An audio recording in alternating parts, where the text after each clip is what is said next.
All aboard the painting train. Good evening, folks. My name's Zach. You're watching Arclight's Happy Little Painting Session. And tonight, again, we are painting trains. Hooray.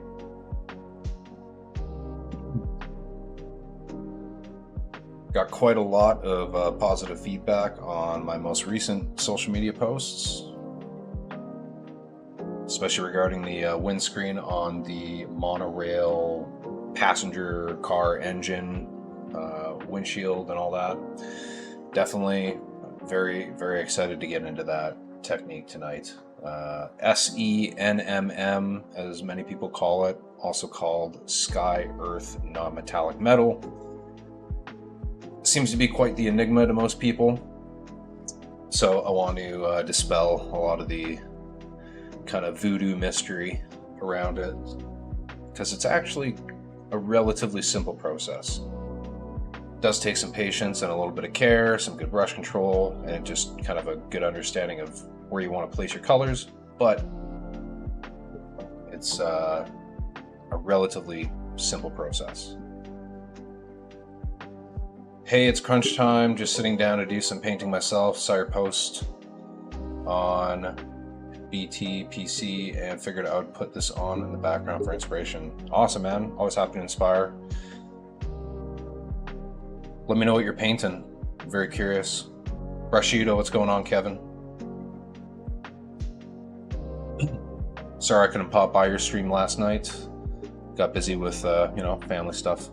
You know how it is. Alrighty.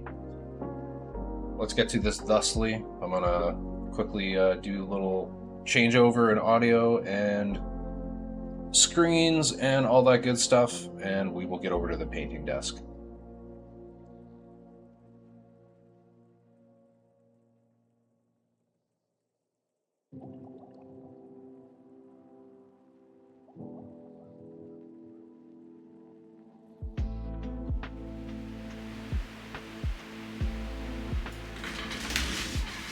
Okay.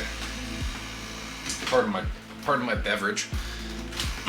Okay, I think the audio should be good. Let me know if it's like too loud or not loud enough. Should be good.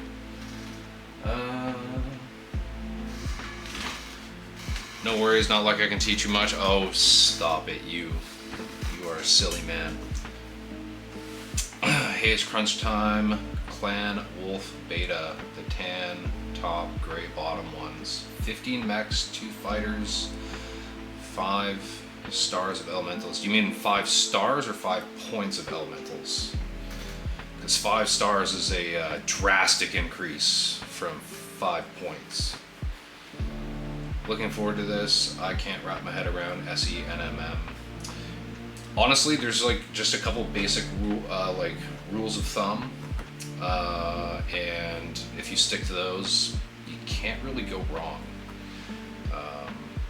I had it broken down to me by somebody in like a quick little like Microsoft Paint infographic, and my mind was absolutely blown. So I totally get the confusion around it, because I used to think it was something I would never be able to fathom actually doing, and now it's one of those things that I kind of do frequently. So. Right, points. I'm not that sadistic. Hey man, I mean, some people like infantry. I like infantry. Battle armor are pretty awesome for that. Just so you can see, I keep vibrating my camera. Sorry about that, folks. I do have my wet palette set up here. I'm going to add just a little bit of water, just because I'm lacking a little bit of excess in there. But I've got my white ink. I've got kind of black through like mid-tone to light-tone gray.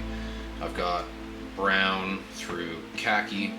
And then I have like very, very dark blue, just kind of going through all the rich blues until I get very bright. This is kind of what is going to make up all of the sky tones, all the earth tones. And I'm gonna do this kind of like as a semi-urban reflection. I'm gonna add some grays and stuff in there for structures and buildings and all that good stuff. Got my trusty water. This is not Spanish water, this is Canadian water. So you know it sucks.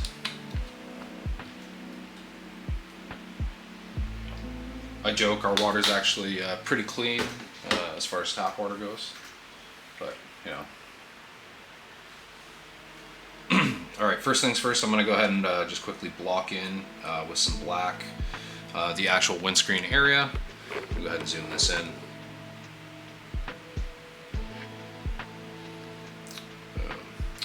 Nice. Doesn't seem like my my lamp is washing this out. Let me know how it looks in the chat. I'm going to try to make sure that I keep everything in frame here. I'm going to go ahead and pick up some of this black ink on my brush. I just have it's a number 2 Marta Kolinsky brush. I loaded way too much ink. I'm just going to go ahead and dump that in my water and take out all the ink and start over. I'm going to load up a decent amount here just because I'm going to cover a reasonably large area.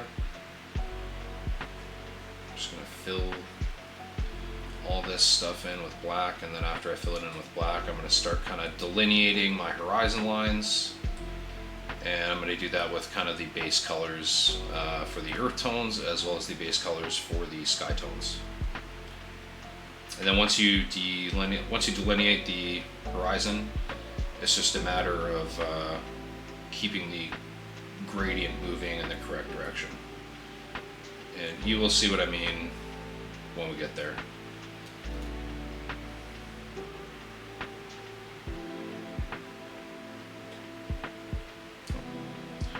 That's okay. I got a little bit on the frame, but that's okay. That's a really easy fix, is to go back in there with that same gray and quickly edge highlight it, so I'm not super concerned.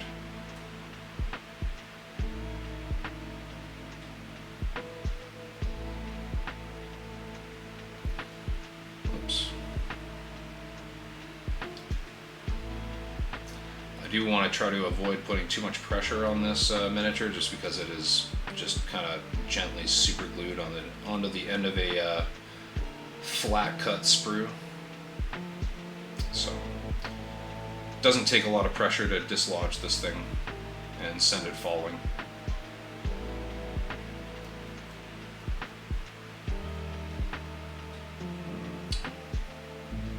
I'm going to zoom this out just slightly. There we go. So how's everybody's week been? Mine was on the long side of things, back at work and all that good stuff, and my unit's on high readiness, so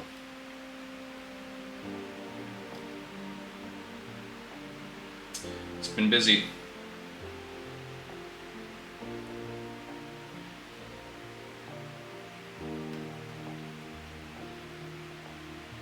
Oops.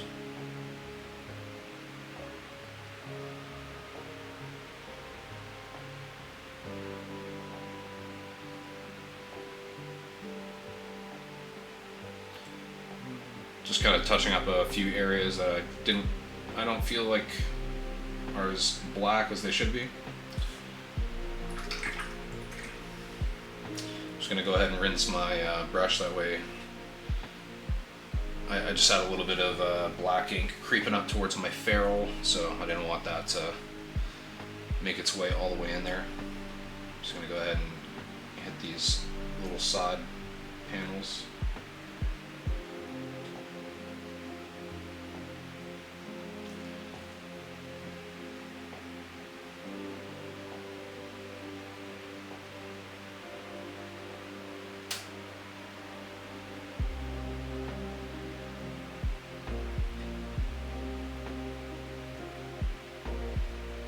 I'll have to clean up that little edge there. I got a little bit of the black onto the gray. Not much, but I do notice it there.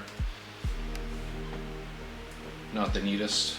Haven't done a whole lot of painting this week, so I am not really well warmed up at the moment.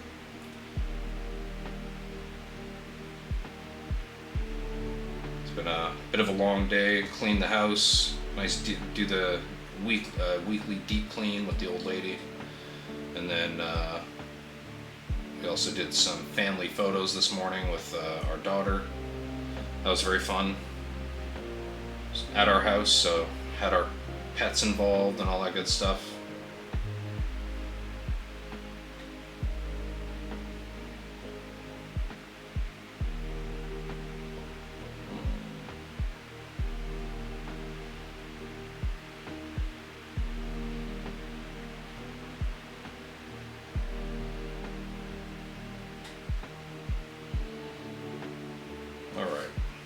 Good enough. No, not good enough. I'm going to tidy that up quickly here, just because that was rather sloppy. I should have changed positions here to do that bottom edge, but I was lazy. I'm going to correct my laziness right here. Oops. I just made another little blob. That's okay. I already have the gray on my palette. Just had a little chunk of black ink dried on the end there. Just going to grab a little bit of this mid-tone gray, and I'm going to go ahead and clean this area up.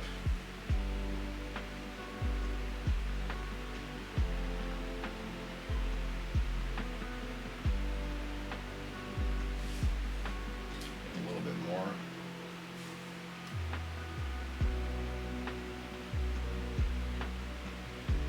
Just kind of go along that bottom edge of the frame. I'll probably come up here and quickly clean this up as well. This is not the same gray, but it'll at least be all gray. And I'll quickly hit it with the highlight color. Oh.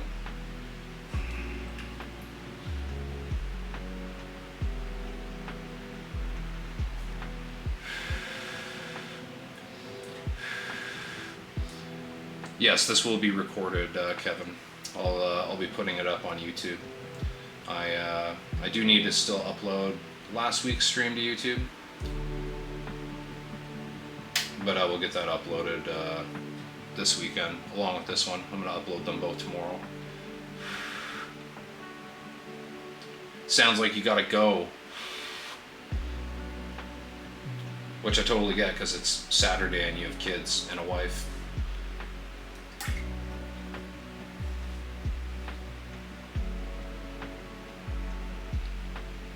Sweet, gotta get the kids to bed. Yeah, man. All good. Totally get it.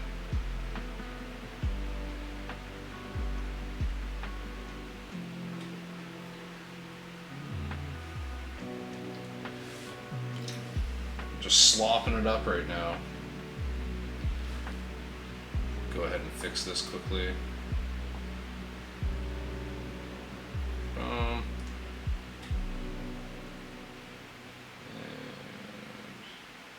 There we go. Just kind of get along this edge of the frame a little bit more cleanly.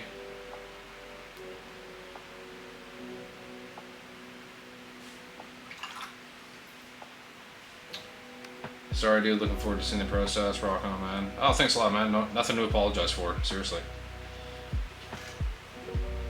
Watching painting stream is pretty low on even my priority list, so.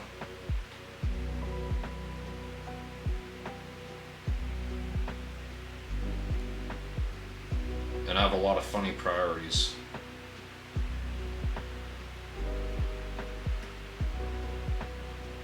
Just gotta clean that up. That wasn't quite filled in with black, so. Alright, now that that's all blocked in, kind of had to do the two thin coats on a few areas, which is totally fine. I'm gonna go ahead and kind of delineate my skies. So there's a couple things that you want to think about when you're trying to lay out where your horizon line is going to be. So because this thing is going to be viewed in 3 dimensions, you're not just going to be viewing it from one side. You're going to have to compromise somewhere when it comes to that horizon line potentially not looking like it's where it should be. So for me, I'm imagining that most people in my little 6mm scale universe are going to be looking at this thing from the side or the front. So a lot of how I lay out my horizon lines are based around that kind of forced perspective, if that makes sense. So that is how I'm going to do it with this. So what's going to happen with this is going to be kind of a nice peculiar example because this is a very slanted front pane on the canopy. The reflections are going to be quite elongated, especially I'm going to have kind of like train tracks laid out in the middle. Those are going to go from like big to small, kind of on a vanishing point really quickly. And then I'm going to have buildings on either side, just kind of like how they are in my most recent, well, second most recent social media post of the other car that I painted, very similarly to this. So yeah, I'm going to go ahead and start laying in the sky. Now the nice thing with this is, because we're just kind of sketching in where things are going to go, it's, you know, we're only dealing with 3 colors, black, brown, and blue. So it's really easy to just kind of erase certain areas, quote unquote, with black, and then fill it in with one of the other colors, and then layer up from there. And as we move through and start to build other tones, kind of build the midground and the foreground, we can just kind of edit that horizon line as we see fit, as we feel we need to. Yeah. It's going to be very small work on these side panels, but these will be good conventional panels to work on because they're relatively flat. They're not at a steep angle or anything like that. So yeah, this will be good to kind of replicate just for battle mechs and things like that, and even like these front slanted canopies. But yeah, let's get to it. Oh, and before we carry on, hydration check. Super important, because dehydration is a soldier's worst enemy. I'm gonna go ahead and take a big old swig of water, keep my throat from drying out.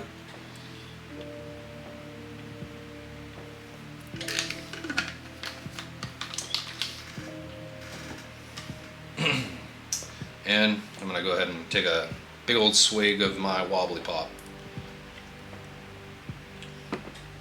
Voxel Forge, how's it going? I've definitely downloaded and printed some of your stuff. Can't remember off the top of my head, but I definitely know just based off your name. Yeah, man, I started doing Twitch like, I don't know, a month and a half, 2 months ago, just kind of casually. But yeah. So the color that I'm going to first is going to be, oh, thanks for the follow, man. Color I'm going to go to first is Strong Dark Blue from AK. Boom, this stuff. That is going to be my darkest sky color. It is very, very dark. It's basically like, it's like ultra, if you mixed black with like ultramarine blue, that's kind of what you would get. I'm going to go ahead and zoom this in. Let's go all the way in and then slightly back out here.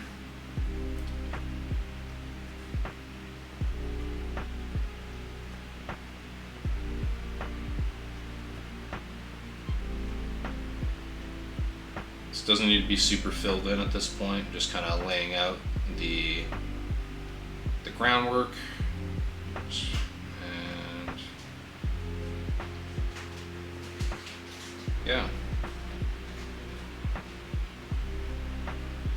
Now, because I'm going to be adding buildings into this, I'm going to essentially do the sky and the landscape just as I would any other sky earth non-metallic metal reflection. But then I will start to kind of add in a lot of the buildings after the fact. Just kind of place them in on top.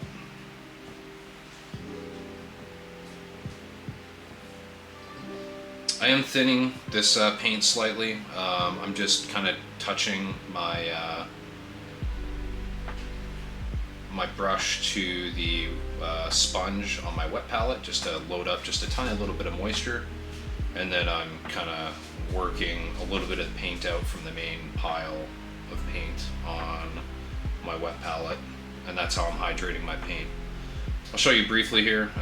Once I go to do this last paint, I'm going to load up just a little bit more paint on my brush. I'm doing this very thin right now because I'm going to be building up successive layers of different tones and shades, so I don't want to have like a thick layer of paint and end up with texture. I'm going to go ahead and rinse out my brush. I'll quickly zoom out just to show you exactly what I'm doing. So this is my strong dark blue right here. I'm just kind of touching this into the sponge. The other thing I'm going to do, I have a little bit of like a drop of water hanging onto my ferrule I'm just going to go ahead and wipe that off. That way it doesn't fall down onto my brush and overload my brush with water. And then I'm going to go ahead and just tease some of this paint out from the main pool of paint here onto my wet palette. So it's nice and thin, and then that's what I'm loading my brush with.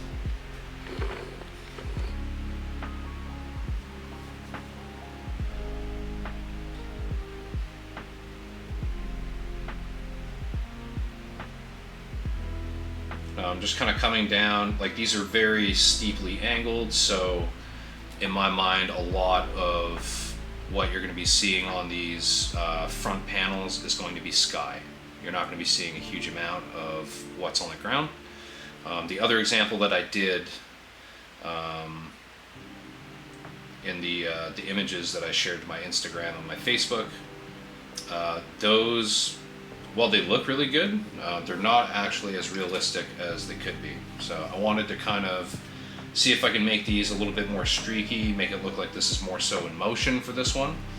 So I will be experimenting a little bit, but the general principle is completely the same. I'm going to go ahead and just kind of fill out just a little bit more of this. And I'm going to kind of bring the middle down closer towards the nose, just because where the train tracks are, even if it's running through a city, where the train tracks are going to be relatively clear. So you're, you know, unless you have skyscrapers and giant buildings kind of, you know, way further down in the path of the train tracks, you're going to have like a relatively low horizon line right at that midpoint. So that is why I'm doing my blue a little bit closer down to the nose of the train car, and then up, and then I'm leaving the blue kind of a little bit higher up on the sides, and that's going to be to kind of simulate the fact that you get kind of that V effect on the reflection with the train tracks coming through the middle, and then up on the sides is any train features and buildings that are on either side of the train tracks. So these front kind of left and right panels, these are slightly angled out toward the sides. So these are going to be facing essentially the buildings and just a small amount of kind of that center of the V that I was just talking about. So realistically on these ones, a good portion of them is just going to be sky.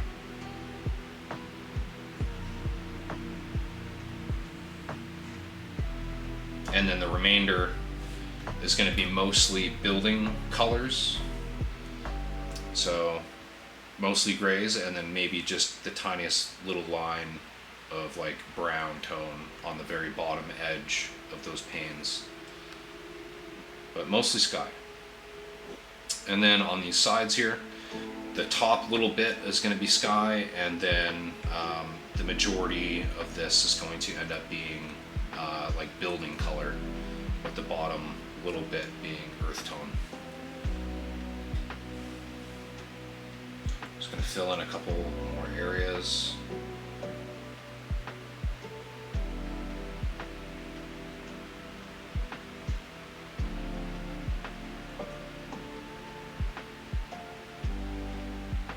Just kind of layering this up, just because I see a few areas of black just kind of showing through this blue.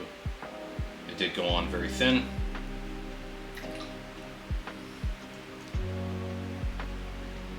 I think we're good there. Alrighty, I'm going to go ahead and grab my brown tone, which is chocolate brown from Vallejo Model Color, and I'm just kind of doing the same thing on my palette that I just did earlier with the blue. Loaded just a little bit of moisture onto the brush using the sponge for my wet palette, and then went into the paint, teased a little bit off, and I just dabbed off using my pinky that little drop of water I had hanging onto my ferrule. So this, again, I'm just kind of focusing this towards the bottom, and I will stipple in certain areas just because brush strokes in really small areas tend to be a little bit tricky, and I like to kind of be lazy wherever possible. Because if you ain't cheating, you ain't trying.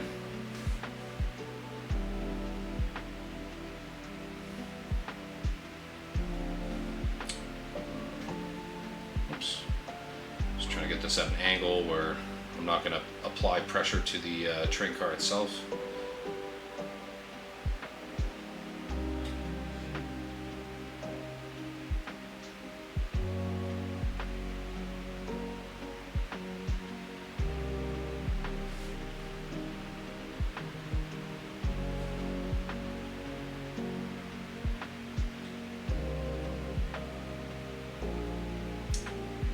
So for this front pane, like probably only the bottom third of this pane is going to show any of this earth tone at all, and really only about halfway up on these sides is where I'm going to have like buildings and stuff like that. The rest of it's going to be sky.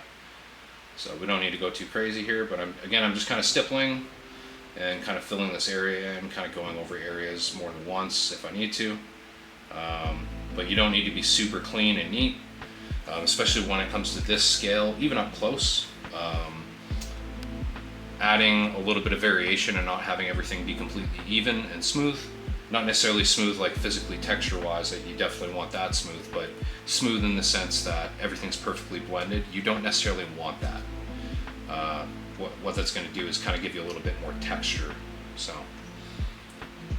I guess I should take a look at chat here. Voxel Forge, yeah, I'm working on the next Patreon release. Nice, good to hear, man.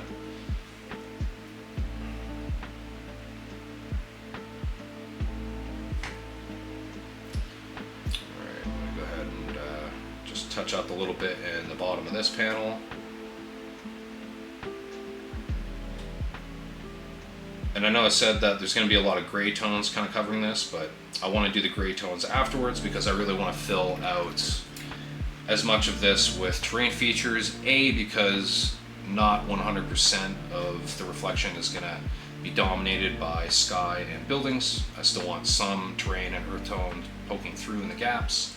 But I also want you folks to see what it looks like if you just wanted to do it with the terrain colors and the sky colors, because that looks super good just on its own. Don't necessarily need to do it with the buildings. So I kind of want to show you what it looks like with both. Yeah. All right, so I'm just going to go ahead and on this front pane add just a little bit more of the strong dark blue to a few areas, because on the sky I do want to be relatively smooth. The ground doesn't necessarily need to, because there's a lot of texture on the ground, just in terms of terrain and buildings and, you know, city greebles and all that good stuff. So what I'm going to do, so the couple rules of thumb when it comes to this, let's talk theory on sky, earth, non-metallic metal while I fill in this area here. What is going to happen here is we need to try to maintain a color gradient that goes in essentially one direction. So I want, when it comes to the sky, I want the horizon line to be the brightest point for the sky. It is going to be the opposite for the ground tones. Near the horizon is going to be the darkest point. Where the brightest point is going to be on the ground tones is going to be kind of on the bottom of those panes nearest to the front. Now what this is going to do is create a very, very steep contrast between the very bright sky horizon line and that kind of distant horizon. And then, you know, steep color gradient going from very dark color to very light color kind of quickly on the bottom of the edges of these panes, and that will give the impression that the ground nearest to whatever this object is reflecting those colors the best, that are closest. Now this is kind of counter to a standard landscape painting. In a standard landscape painting, your horizon line when it comes to your landscape is generally going to be your brightest as well. And the reason for this is because you have atmospheric interference, just like haze and dust, just kind of interfering with your ability to actually see distant hills, you know, with clarity. If you think about when you're looking at hills in the distance, the bottoms of the hills, you can't, you know, they seem fuzzy, that kind of thing, whereas the tops look a little bit, you know, more defined. but the closer the hills get, the more dark and well defined they become. It's kind of the it's kind of the opposite when it comes to the horizon line with this, because you're dealing with a direct reflection of light. Anything that is reflecting color off of itself back at this object, the stuff that's closest is going to have the strongest wavelength of reflected light. So the stuff that is closest, generally speaking, when it comes to like objects around it, the stuff that's closest are going to reflect the brightest. Now when it comes to the sky itself is essentially a light source. You know, when you're talking about blue sky, that's ionized particles in the atmosphere getting excited by the sun, so they're glowing. You know, you're literally air glow. So on the horizon line, that's just generally speaking, even when we're walking around, the horizon line for the sky is generally going to be the brightest. So because this is a light source, it's also going to be the brightest on this reflection. So that's why the horizon line for the sky will still be brightest at the horizon, but not for the terrain. Very long explanation, but that is kind of the quasi-scientific reason as to why that is. But yeah, so let's carry on. I'm going to go ahead and grab, this is, I think, Neptune blue? No, Intense blue. Okay. Intense blue by Vallejo Model Color. I'm going to go ahead and we're going to fill in most of this black blue, or I guess intense dark blue. And we're literally just leaving the tiniest little line at the very top of this pane that is not going to be painted in this color. Pardon me, I just burped. Gotta be honest, And again, I'm just kind of tapping my brush to my wet palette sponge and then going into my intense blue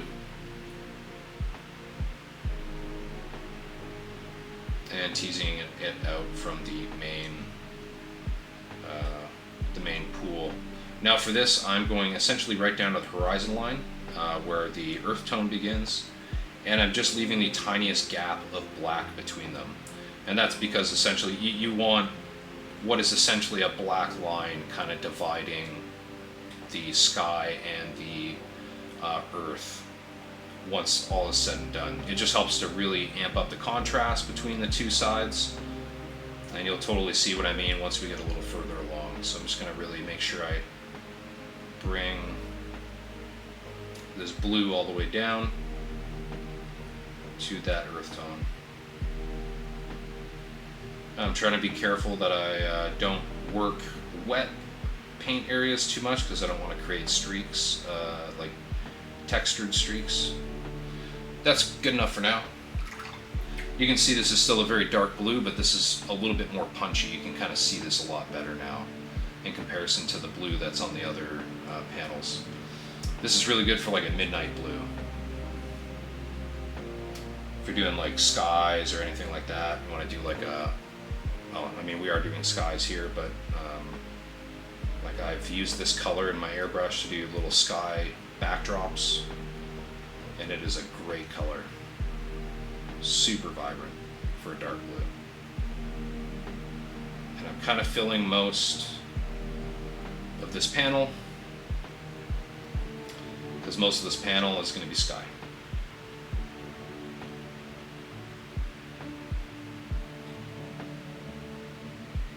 And so the neat part about this,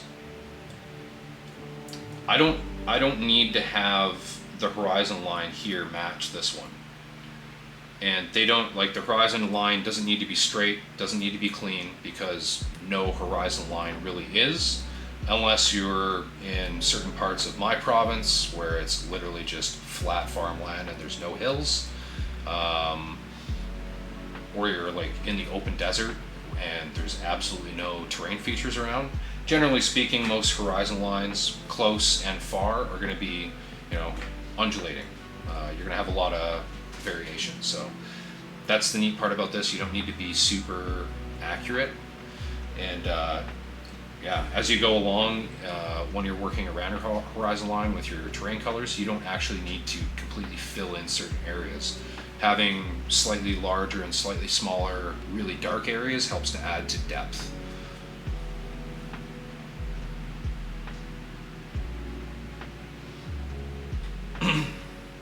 Jeweling the cockpits is the hardest for me. Yeah, it seems to be for a lot of folks. It was one of those things that just seemed like a really daunting task when I first started getting into miniature painting. But once you kind of understand the basics of the process and where to place light, things like that, makes the whole thing a lot easier.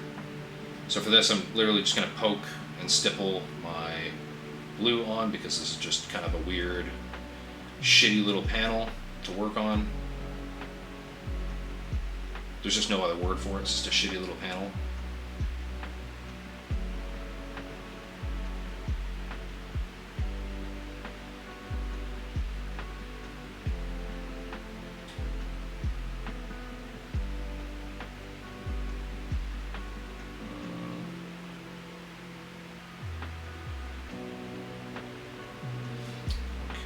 Just need to fill this area in the middle just a little bit more.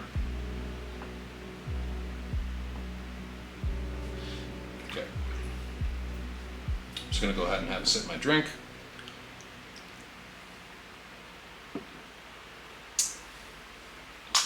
I am in Manitoba, western Manitoba, so I'm only a little bit over an hour from the border of Saskatchewan. I have a buddy who lives in Grenfell, and we only live a couple hours from him, so you can kind of figure that one out. But yeah, I'm in western Manitoba, not by choice. I grew up in Alberta and lived in Ontario for a number of years before coming out here. But yeah, just is what it is. Life is crazy. What are your go-to brushes and paints? Honestly, so when it comes to paints, I have a massive variation. I'll zoom out briefly here. We'll take a quick break while I sip on my adult beverage, my wobbly pop, as I like to call them. I have a ton of Vallejo monocolor, Army Painter, Citadel, Pro Acryl, AK, tons of Daller and Roni inks. I really like these. They're just artist inks, but they're really good for filters, doing object source lighting, and I really enjoy the white and the black just for general miniature painting use. Just because they're super thin but very pigmented. And when it comes to brushes, I really like Abteilung, however it's pronounced. I believe it's Abteilung. But they were out of stock the last time I was ordering, so I ended up getting a number 2 from Ammo by MIG. It's one of their premium Martiklinskis. This is actually probably my favorite brush yet. Has like the sharpest point on a number 2 that I've had. And I've had like Artis Opus, which is basically just rebranded Rosemary & Co. I've had Winsor & Newton, Abteilung, and now Ammo for my detail brushes. And I definitely enjoy this. This is really nice. Really enjoy using this brush. But yeah, I still have some Artis Opus brushes. I just generally don't really touch them that much. I have like a small number 1. I have like my 0, 00, 000, but I rarely, if ever, touch them. A number 2 generally for me gets most of the work done. I don't really need anything other than this because the point is so sharp. But I do on occasion bust out my number 1, just because it's the actual brush belly itself is skinnier. So if I have a really tight recess or something to get into to fill in with a color, I like busting that one out. So I do like, there's actually some pretty good liner brushes, like synthetic liner brushes that I've picked up from Michaels that are really good for specifically that. If you have like a really tight recess on a building or like a larger miniature, using a good liner brush is not a bad call. Ontario here. Have a couple buddies from Manitoba. Wouldn't mind getting out there sometime to see that kind of big sky. We don't get it here. Yeah, totally get that. I don't know. It's definitely cool, especially if you come kind of throughout all seasons. Wintertime is definitely neat. It's just a big open expanse. Kind of looks like Fargo, especially here in Manitoba, because we're, I'm only an hour from North Dakota, so. And then happy I was finally able to catch one of your streams. Also wanted to say thank you for answering all my questions over Facebook Messenger in the past. Really helped me when I started up miniature painting. Yeah, awesome, man. Yeah, I never mind answering questions from people, including strangers online. I used to do the same thing to like a bunch of the Camo Specs artists now. Like Kevin Brushido, I used to message him to ask him random questions when I was pretty novice to painting. And I just try to pay it forward. So yeah, if you ever have questions about something, feel free to just message me. I really don't mind answering questions. Alright, I'm gonna go ahead and delineate more of the ground. I'm picking up a ruddy brown now. This is Bloodstone from Formula P3. Oh yeah, that's another brand of paint I really enjoy. They have liquid pigments in the paint. So the paint, when it separates, it looks kind of funny. You'll see different layers in the liquid, but it mixes really well, and it's really good for blending. I've found personally. So Bloodstone for their earth tones, really nice. And then another one that I have on the palette there is one of the blue tones, which is Arcane Blue. It's actually the brightest blue tone that I have there. It's like a really bright cyan / turquoise blue. Lots of white in it, in the color.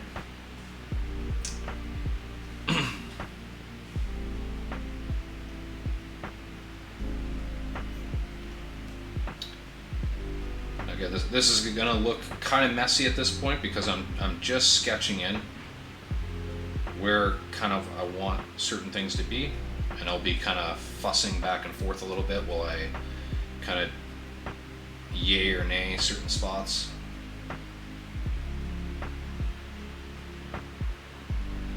But I am trying to keep a lot of this, if you look on the front pane here, I'm trying to keep a lot of the brighter earth tone towards kind of the bottom or the front of the window pane. And same thing with the the blue tones. I'm trying to keep it towards the horizon line there, towards the front.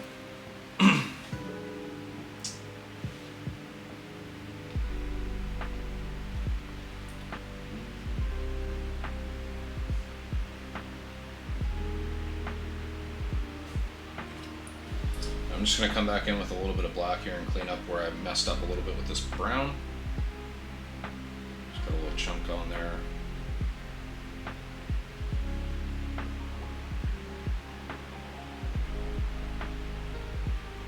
There we go.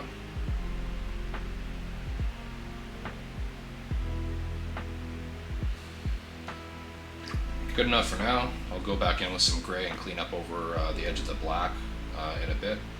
I just have this kind of front left pane and the side pane on the left side to do with the ruddy brown. Moi Dave! Lusan Al-Gaib himself. Thanks for the follow, fella. Just adding a very small amount of the earth tone there. Don't need a lot. And again, I'm kind of stippling a lot of this, and this is going to help with texture and variation as I kind of move forwards. Now on this side panel here, it's probably hard for you folks to see, but I don't actually really have like a dividing black line between the two colors. I'm going to go ahead and just kind of add that right now.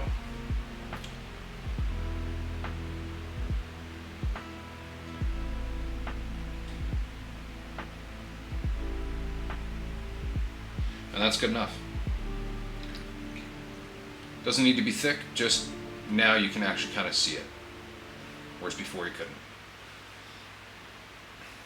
Okay. hydration check.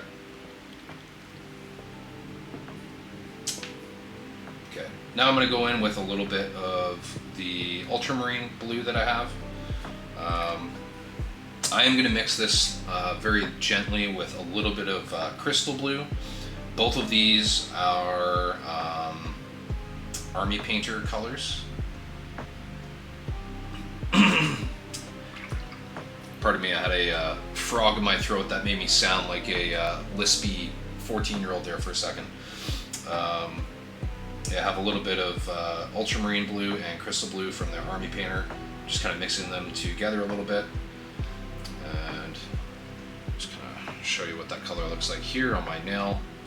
It's relatively thin, so it's just going on in a thin layer. I'm going to add just a little bit more of the crystal blue to it. It's kind of like a mid-tone bright blue.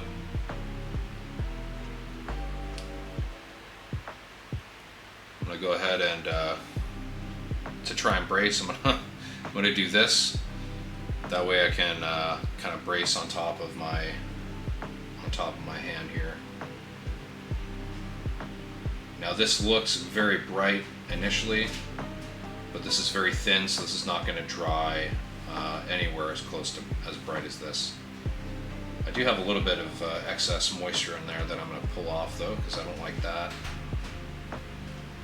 So you can kind of see it pooling there. That's not actually what I want. So I'm just going to go ahead and pull some of that excess. Oops. Let's bring this back to center frame.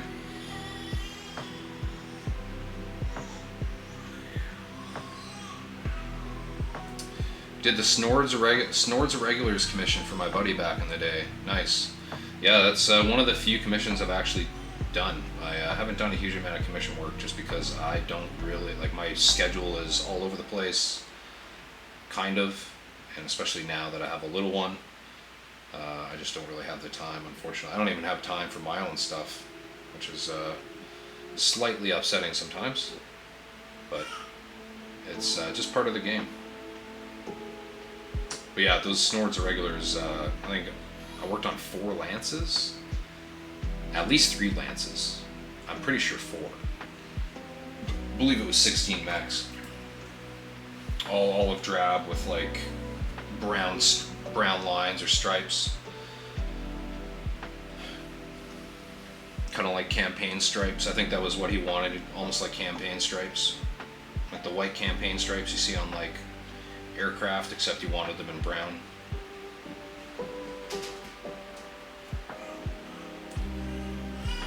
So you can kind of see what I'm doing with the sky there.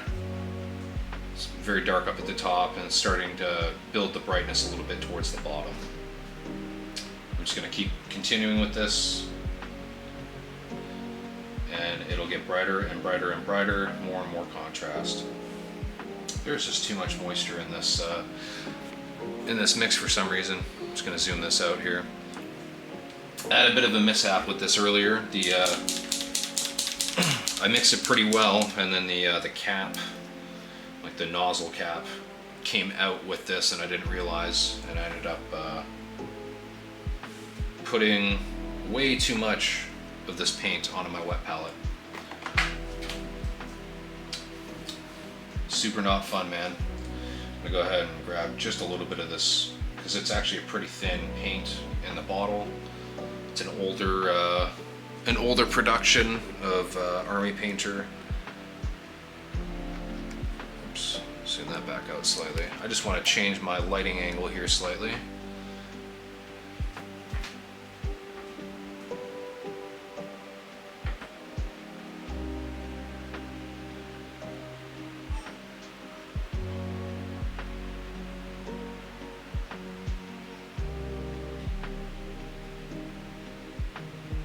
And I'm just pulling my brush strokes towards this horizon line because this is a thinner paint. I want the majority of my pigments to, like the majority of my pigments are going to be where my brush stroke ends. So I want the end of my brush stroke to be where I want the color to be the brightest. Go ahead and zoom this in slightly more here.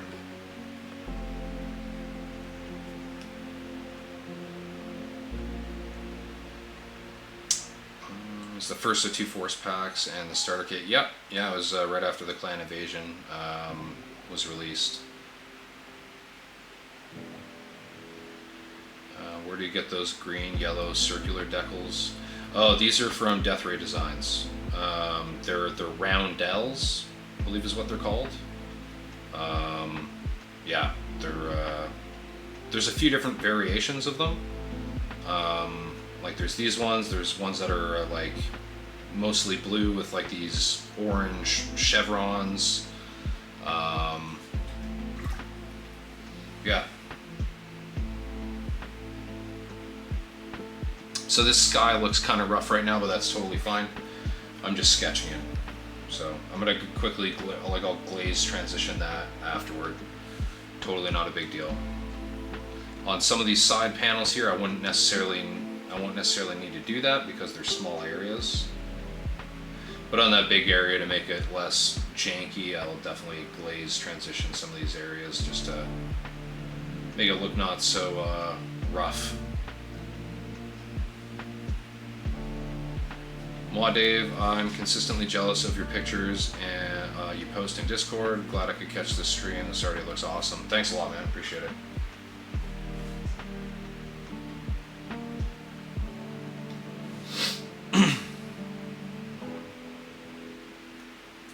Just changing my elbow position here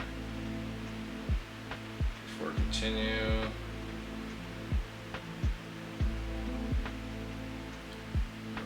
Let me go ahead and kind of get the front of this.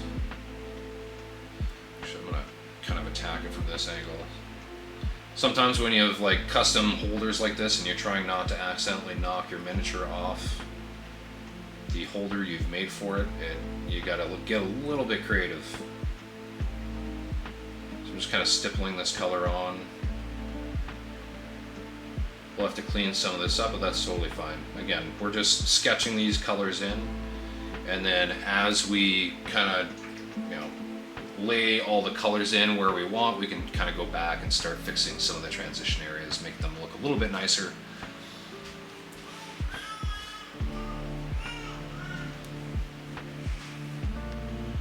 Just gonna thin down some of this crystal blue a little bit. I'm just gonna wipe off a little bit of the excess on a wet spot on my paper towel so I don't have any of this flooding, and I'm gonna start from kind of where that intense blue is, and I'm gonna swipe down. So this is like a very gentle glaze transition, and I'll try to get this at an angle so you can see like the wet paint, and it dries very quickly. So this is very thin paint, there's not a lot of pigment in it, but it's very thin and I don't have any excess. So you can see that like there's more liquid and everything, where my brush stroke finishes. So this is just kind of proof in the pudding that where your brush stroke ends is where the most pigment's going to be. And this dries really quickly, so I just kind of let that dry, and then I'll go back again and apply another layer. So this is glazing 101. Okay, this is just a thin down paint. I'm not gonna say like, oh, this is milk consistency. I'm not gonna say this is anything specific. This is just slightly thin down paint. It's a little bit watery, and I've removed, I've loaded my brush a bit, removed the excess to where I don't have any drops or anything. I've got a nice fine point here, if I can get this to focus. Got a relatively fine point. It's not loaded with moisture, but it is wet and it has pigments. And I'm just going over this transition area a few times, let it dry, and then I'll hit it again. And you can already see this is smoothing out like some of those hard lines that I had there for me, like literally scratch with my brush as I was sketching this in. It's easing a lot of those hard lines quite a bit. That's exactly what you want when it comes to a glaze. Again, this is just one area, so this isn't taking us a long time, but if you were to do this over an entire miniature, it will be time consuming. It's just the nature of the beast, but it is a simple process. Simple, Not necessarily easy, but it is simple. There's just a couple things you got to do, and you got to do them on a repeat. And I think having to do them on repeat is what keeps a lot of people from leaning into it. And it's not something that I would like to do over an entire miniature. Maybe for a painting competition or something if I was so inclined. But for something like this where I'm just picking out like a particular set of small details and applying this technique, totally valid, totally worth the time. It makes everything look so much nicer. And this is just like, this isn't even the mid-tone color yet, and this is already looking pretty nice. We still have a number of colors to go on the sky and the earth. Yeah. I'm going to do a quick hydration check. Okay.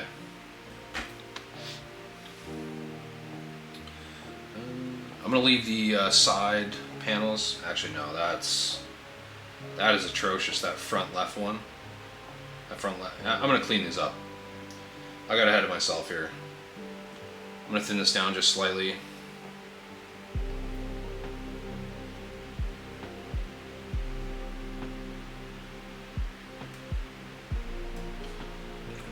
I'm going to go ahead and grab just a little bit of the intense blue, and I'm going to just apply some to this, the higher area on this.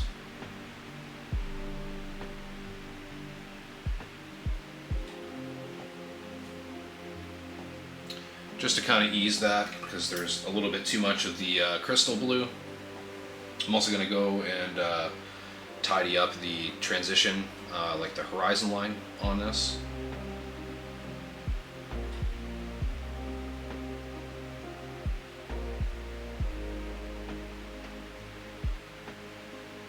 Just very gently. It's a very thin line, but it makes a big difference.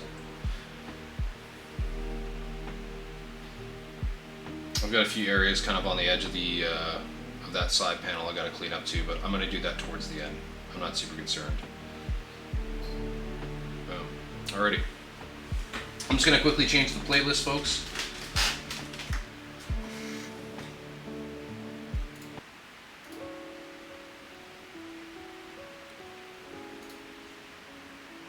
Okay.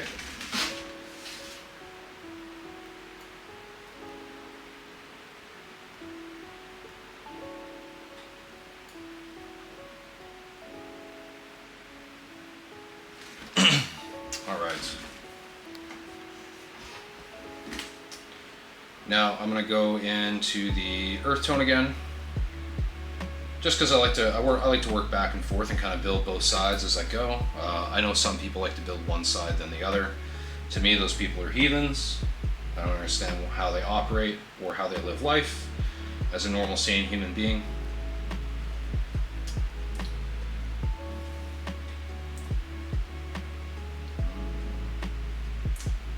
Now I'm going to try to cover most of all of these ruddy brown areas.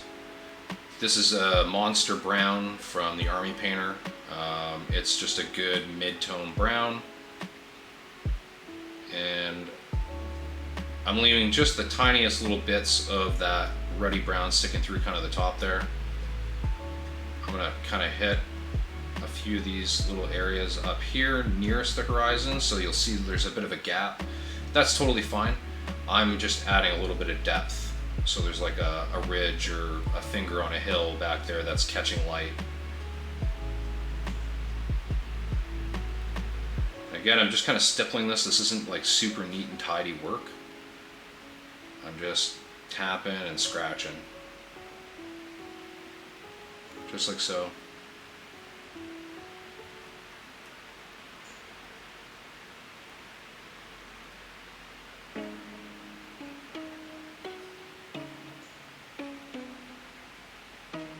Just going to fill this out just a little bit more close to the edge of the pane there.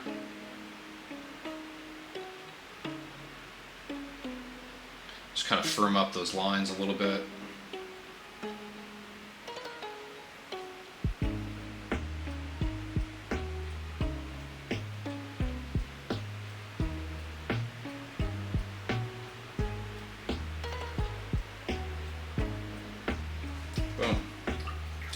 So that's about done. I'm gonna go in with just a little bit of the ruddy brown and just do a couple overlapping little marks.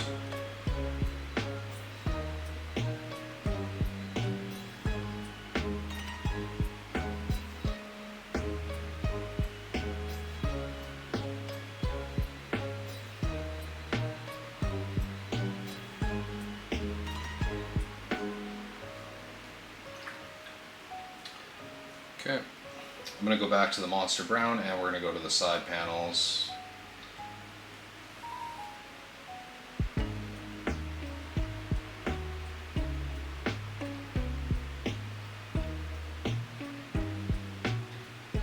And this is, again, like, there's not a lot of room for detail here, so we're keeping things simple. I'm just kind of filling in a smaller area on that of the ground color. And the same thing here. Doesn't take, Jesus, pardon me, doesn't take rocket appliances to figure this one out, or to complete this one. We're just going in a smaller and smaller area. Just like so. What size of brush are you using? This is my number 2. Ammo by MIG. Premium Martiklinsky. It's got a big brush belly, so I can hold a lot of paint. I don't have to go back and forth between my palette and my miniatures often. But it still has a very sharp point. I'm just going to add a little bit of moisture to my brush here and go back to that Monster Brown. Ended up with a bit of a chunky bit of paint there. Go right back to this paint just to get a little bit less moisture concentration. Just gonna quickly test this. Yeah, a little bit more. I'm just going back to the paint pool on the palette and getting more paint onto the brush. This is better.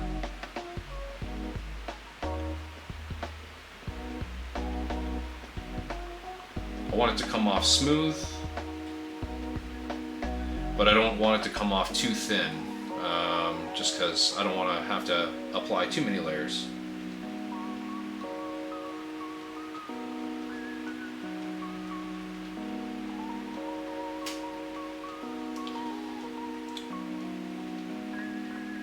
But yeah, on brush size, like, size doesn't matter, kids. That's what she said. When it comes to brush size, you don't really need a super small brush to do small details. Most of my tiny details I do with this number 2. Occasionally I bust out the number 1, but mostly with this number 2. So you just don't really need anything other than a good quality fine point brush. Doesn't need to be tiny. Okay, I'm going to go to some Temple Guard blue. Let's zoom out briefly here. So this is kind of the second brightest blue that I have on the palette. What's going to happen is after I apply this, I'll apply this on my next application on the sky. And then I'm going to start doing a little bit of mixing of white ink into this to start to brighten the tone more and more, until I get to like an off-white that has a tint of turquoise to it on like the extreme of the horizon line, right above that black dividing line. Oh, thanks a lot, Suge. Appreciate that. CSO Suge in the chat, everybody. His first name's Eric. Say hi to Eric.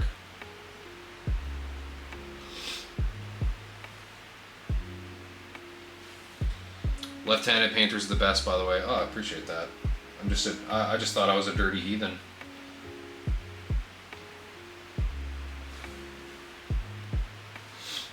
Just gonna go ahead and offload some of this. Now I'm thinning this Temple Guard blue down. This is an airbrush paint, so it doesn't need to be thinned a lot, but I definitely just want to thin it slightly. Now this is more of a turquoise than like a standard blue, so you're gonna see a small tonal change here.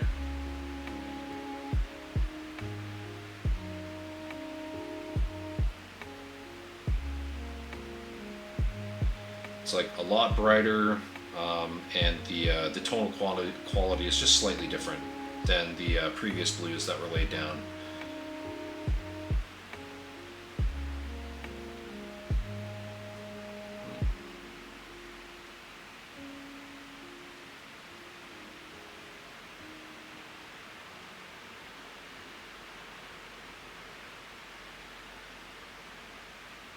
Again, just keeping with that same principle, I'm starting high and pulling down to where I want my brightest lines to be.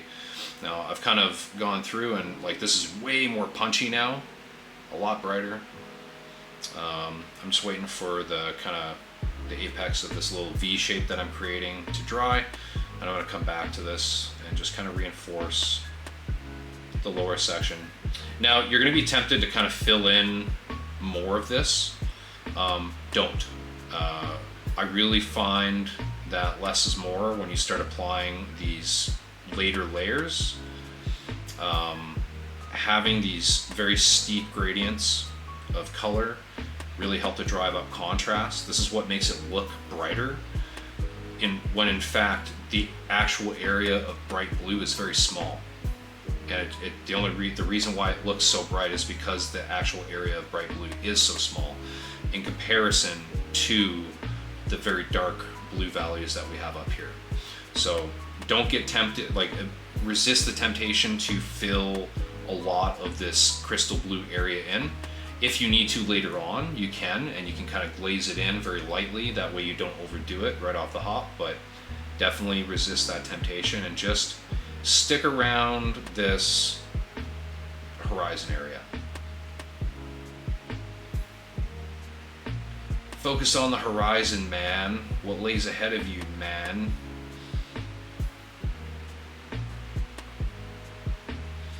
Cool. I'm gonna let that dry because there's a little bit of wet paint. I don't want to fuss with it too much, but again, super bright with very low effort. Go in and dibble dabble on these areas here. Again, less is more. I'm really just kind of tapping, and these are almost like point highlights. Again, super tiny, super small area, right? Like the amount of really bright cyan blue in here is very minimal. Most of it's dominated by that dark color value. Contrast, man, it's huge.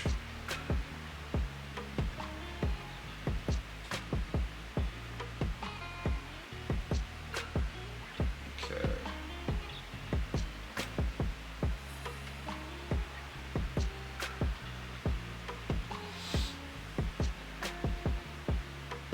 Simple.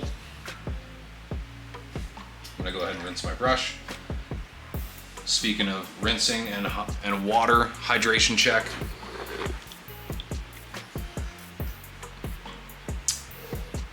Just so you folks can see what my palette looks like right now. I do like laying out my colors like this if I know I'm going to be using all of these colors. It's just nice to have them all prepped, and they kind of gain a little bit of hydration from the wet palette as they're sitting there. It is quite warm where I am right now. It's around the 95 to 100 degree mark Fahrenheit, otherwise known as freedom units. But yeah, and I don't have central air, so I've just got a fan going. That's what you probably hear buzzing in the background. All right, I'm gonna go ahead and grab a little bit more of this Temple Guard blue.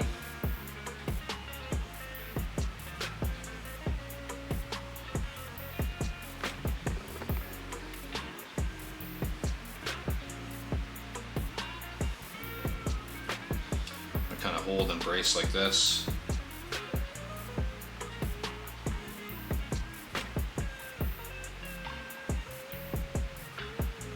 And I'm just poking this in there. I do have a bit of a kind of a shitty transition area right here. kind of in between this bright blue and the darker blue. I'm going to go ahead and fix that. I'm going to do that right now. I'm just going to grab a little bit of that crystal blue, thin it down slightly, and I'm just going to kind of tap that on that transition area. So just where the bright and the dark blue meet, I'm just gently tapping this because this is a very thin paint.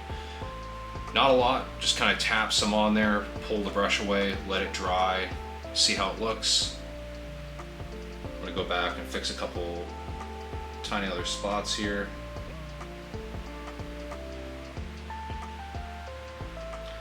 Pull the brush away again, and I'm going to see. I think that's probably good for now. I'll do a little bit of cleanup around the edges with black after. Go back to this Temple Guard blue, and I'm going to hit this side panel here.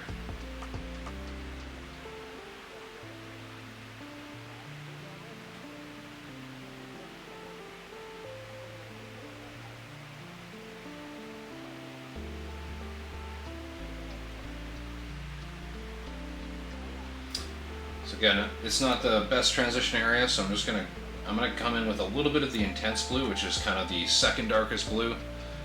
I'm just gonna kind of fill in just a little bit of the top area here.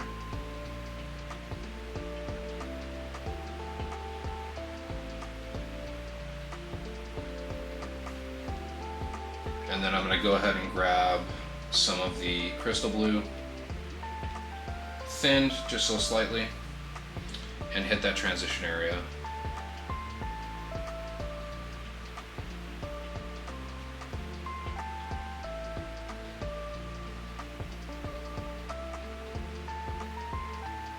Let that dry, and that's about good. I don't really need to, like that transition area, I don't need to fuss with that too much. This isn't a perfectly matte paint, so at certain angles the light is kind of making certain parts of this look brighter than they are, but that's a better at this angle, that's a better representation. The transition's a little bit better, should be good. Once we get a little further along in this will look a little bit nicer. All about trusting that process. All right, I'm gonna go ahead and thin down a little bit of this Temple Guard blue, kind of to a glaze consistency. And I'm just going to ease a little bit, whoops, wrong color. Ease a little bit of the transition between the Temple Guard blue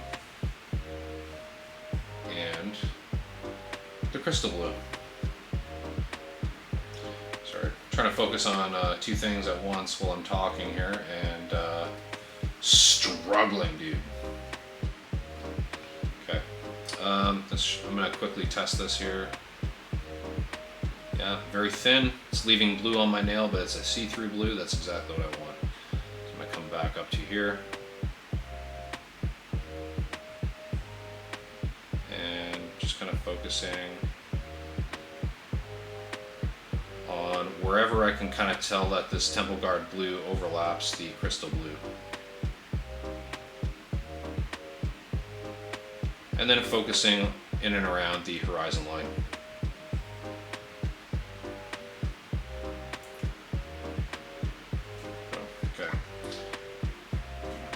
I'm going to go to this crystal blue, I'm going to thin it down and to a glaze, and I'm going to ease the transition from the crystal blue toward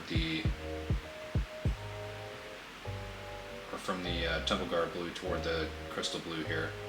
So right now I'm kind of doing the opposite of what I've been doing. I'm picking that transition area where I see the Temple Guard blue, and I'm starting my brush stroke there and then pulling up to where I know the crystal blue is. Very, very tiny little brush strokes, just touching these areas and pulling ever so slightly up, and then I'm going to go back up to these areas where the intense blue is, and then transition down towards where I know the crystal blue is. Just reinforcing this crystal blue once more. I'm just going to bring this back up a little bit. There. Alright, I'm going to let that dry. Kind of seeing the light there, it's slowly drying, and it's about dry there. So now I'm going to come back to it.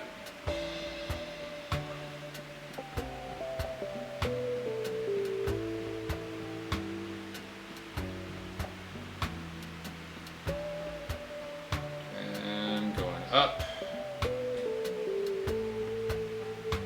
And I'll let that dry.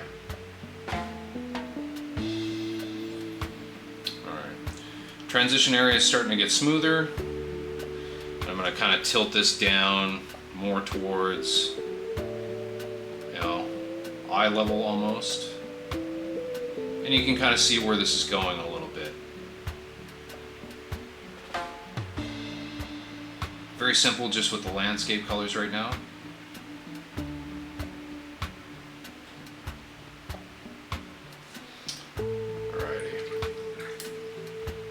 I'm going to go ahead and grab my next landscape color, and I'm going to start getting into kind of my mid-tone and highlight.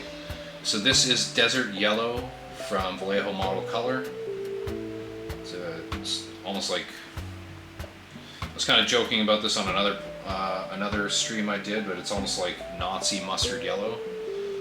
And I only say that because it is very much like Nazi mustard yellow. I'm going to zoom this out just slightly. Certainly not a fan of the Nazis, but I know what Nazi mustard yellow looks like.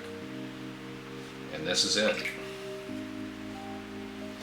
I think they probably just didn't want to name it Nazi mustard yellow, so they called it desert yellow.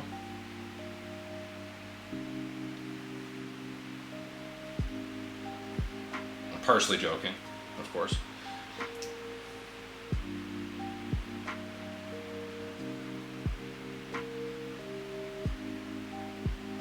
So I'm really going to kind of focus on the bottom areas here.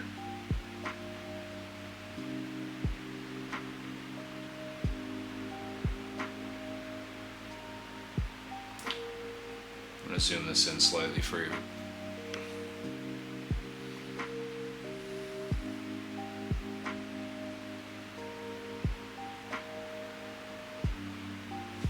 I'm in Nipa and it's down to 60s. Nipa as in Nipawa?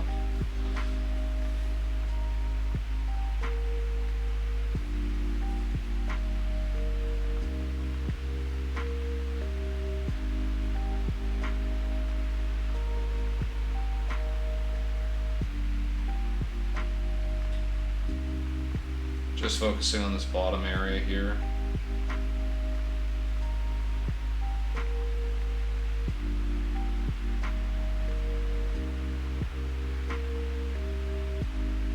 This is like a relatively dry paint, but it is kind of like it's thin. So I'm just kind of dabbing it on there.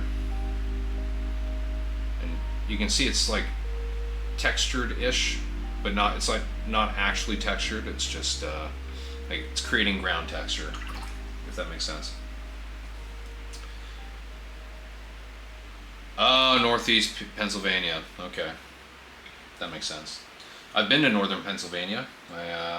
Years and years ago, back when I was an airsoft weeb, I drove down to, the name of the place escapes me, but it was a big place. I played an airsoft event. 24-hour milsim nerd event. Brought my night vision and everything.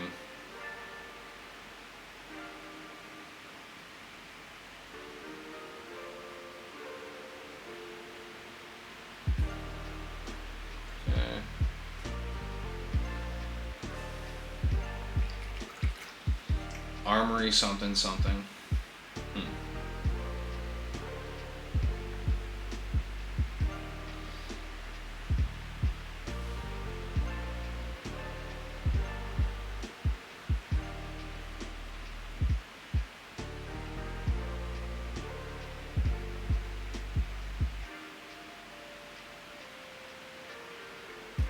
There we go. It's looking a little bit better. I think I figured out what was wrong with this. There's like an area that I didn't fill in on this little panel.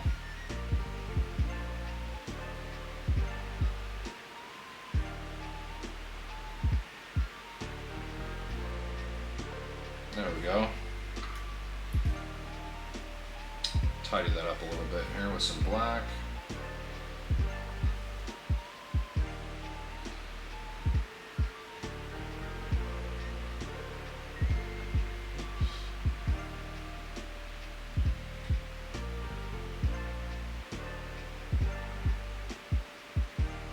There we go. Okay, go back to the desert yellow and hit these other side panels on the other side.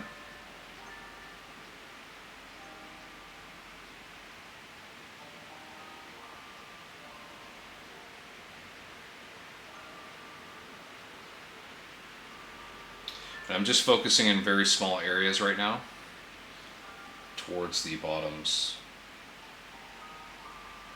of all these panels, these glass panels.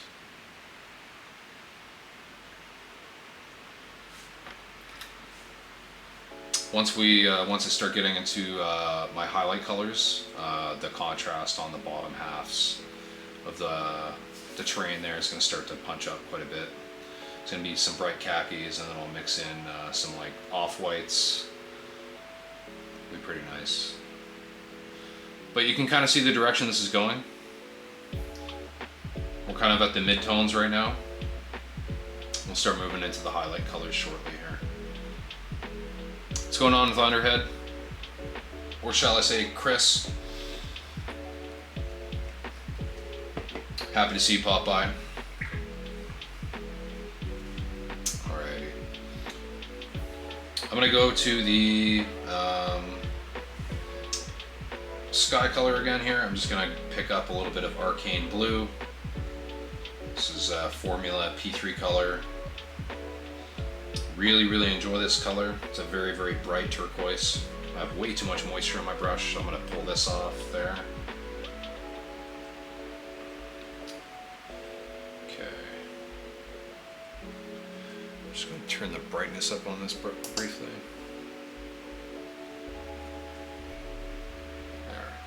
Hopefully this is not too bright for you folks. I just turned the brightness up on my task lamp. Felt like it was a little bit too dim for my liking. Let me know if it's a little bit too bright or bleachy for you folks, and I will drop the brightness back down just slightly.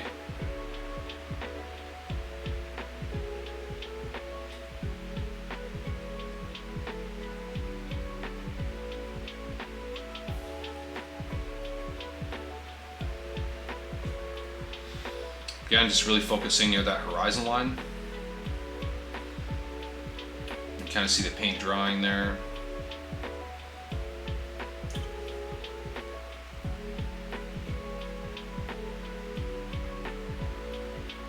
Just going to clean up a little line of dark area that I see kind of poking up into the sky there.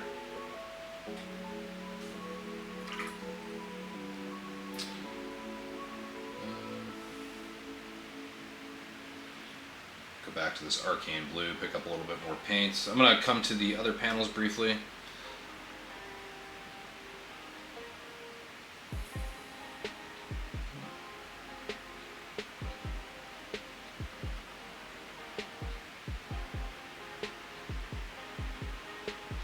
Really just putting very small amounts there. Again, trying to keep the contrast high, so I'm applying like spot highlights with this color essentially in that panel. Kind of in that apex of the vertices towards the front.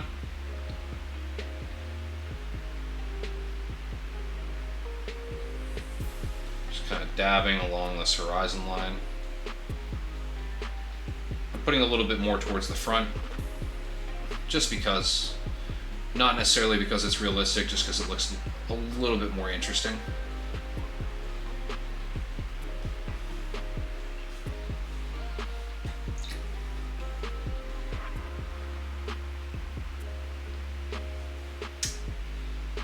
I think I would love to get myself a ceiling mount for my camera setup.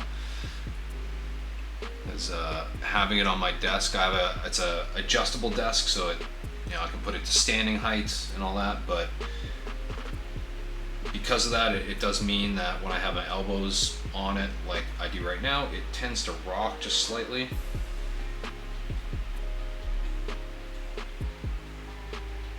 So I do find that my camera shakes a little bit excessively, more than I would like. I'm happy to hear that it's a really sharp picture.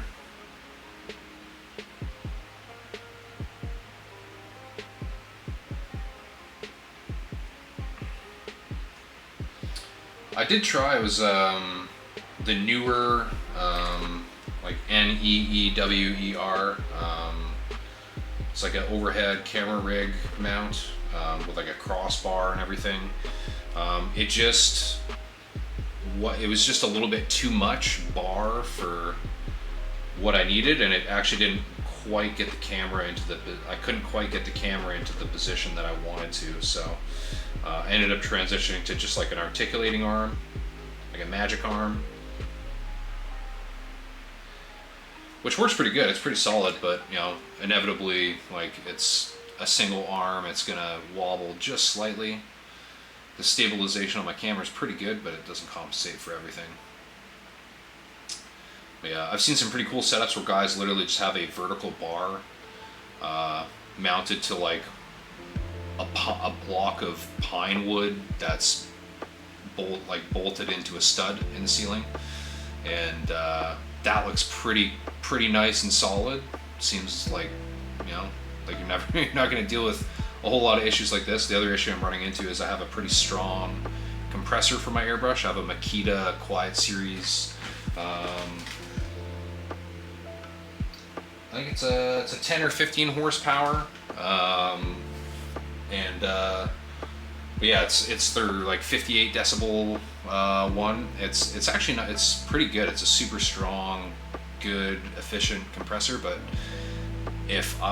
because it's right next to my desk in my tiny office, if I turn that thing on, because I have this articulating arm, the camera view is pretty hilarious.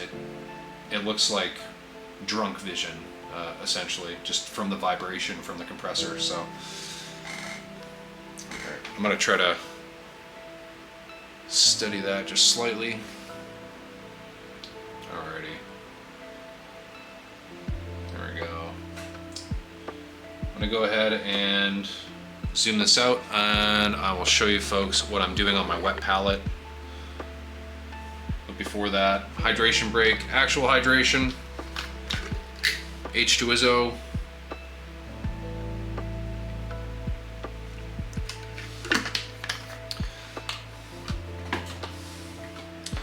And then a little bit of liquid bread.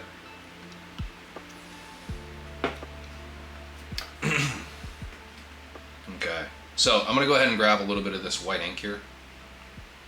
Not a lot, just a bit. So you can just kind of see about how much my brush is white ink. And I'm just going to kind of dip and drag out some of that arcane blue. You can see this is very bright. I'm going to grab just a little bit more of the arcane blue and kind of mix it in.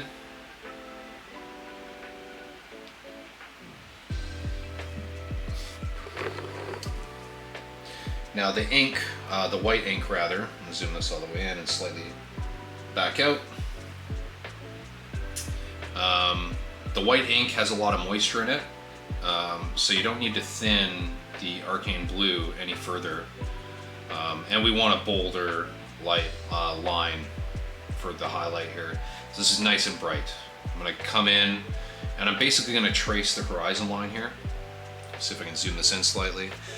Do you plan on regularly streaming or have a schedule in mind? Yep, I've been streaming every Saturday evening, minus a 2-week period there from because of Gen Con and some family visiting for like the last 2 months, and I'll continue to do so every Saturday. I would like to start doing one during the week as well.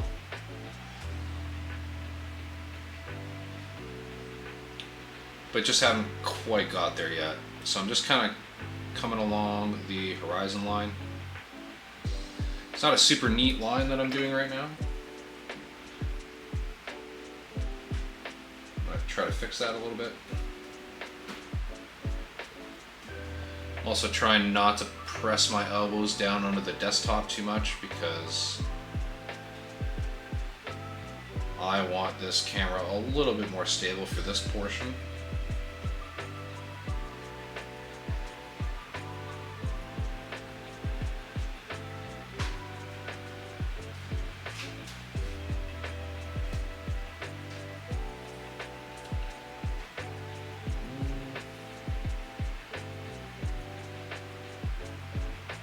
Okay, I'm just going to go ahead and grab just a little bit of the Temple Guard blue, thin it down, and I'm going to ease this transition slightly.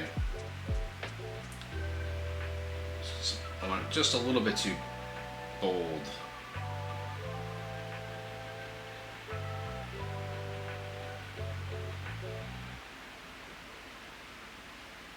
I'm literally just kind of touching along that transition, softening it.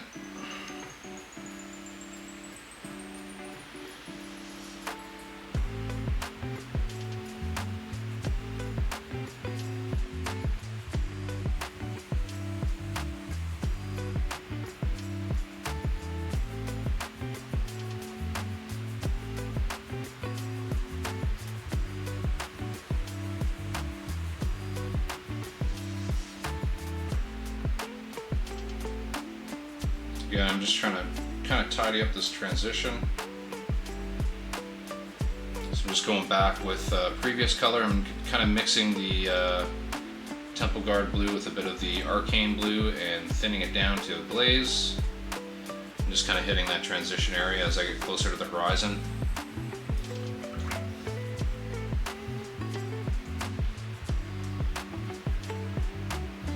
Go ahead and grab the really bright mix that I just made with the Arcane blue, and I'm going to go ahead and kind of sharpen up along this horizon.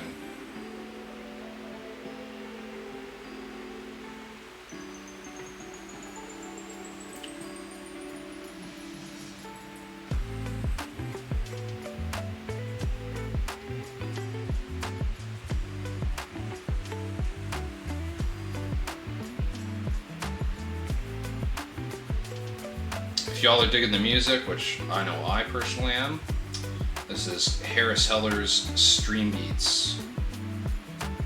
Not to be confused with like streambeats.net or whatever the hell it is. Completely different.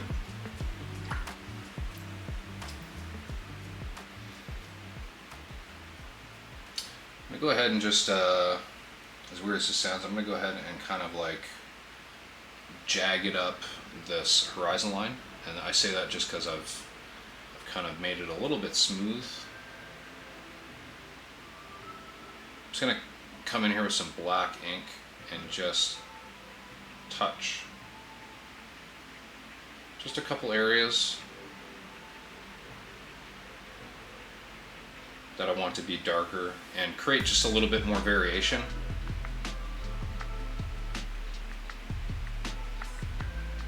Don't be scared of this step, just very gently tap. I just found it was starting to get pretty smooth. It's just like that. I'm gonna go ahead and grab a little bit of that brown, the darkest brown from our ground color. So this is the chocolate brown from Vallejo Model Color. And just the areas where we applied black, I'm going to kind of go in the bottom of them and just apply a little bit of brown.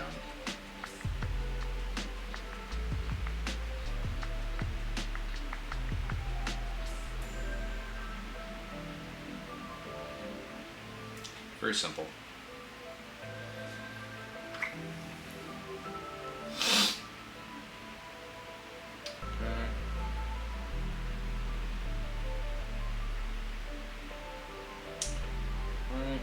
I'm going to go with that same brighter mix and kind of touch up into these other window panes.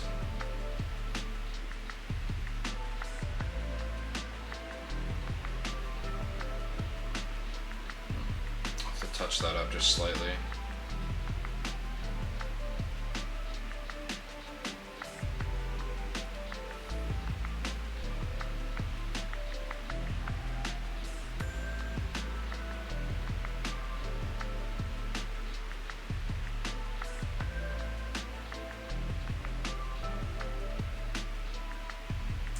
I am just barely touching some of these areas because this is a very punchy, bright highlight color. It is kind of thin, so I don't really need a lot to kind of saturate an area. I'm just going to go on this this front left side here, get that center frame. I'm going to go ahead and tidy up that horizon line just slightly, because it's virtually non-existent, the actual dark transition line.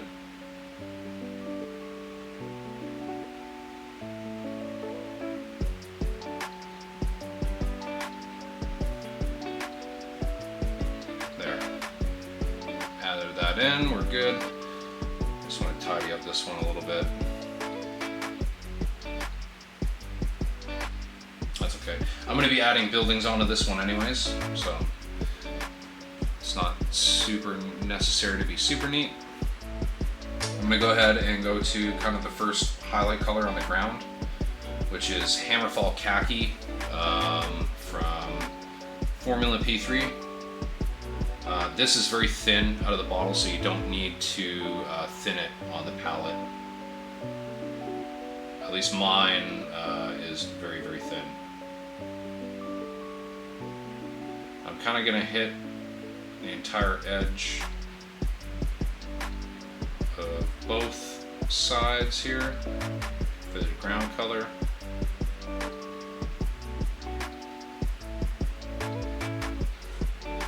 Grab a little bit more on my brush. I'm going to try to hit these bottom edges. I'm kind of doing edge highlights of sorts first, because this is a very small area that this color needs to be in.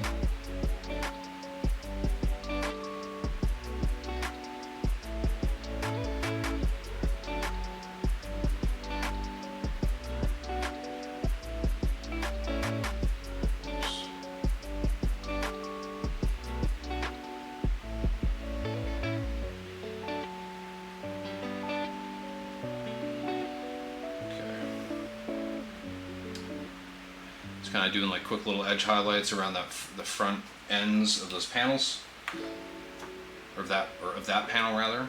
I'm going to clean up just a little bit with black around the sides.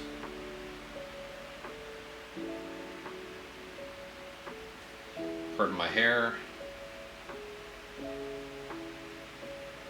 Just trying to make sure I see straight. See this well rather, so I can paint straight. Oops. It's kind of what I didn't want there, that's okay.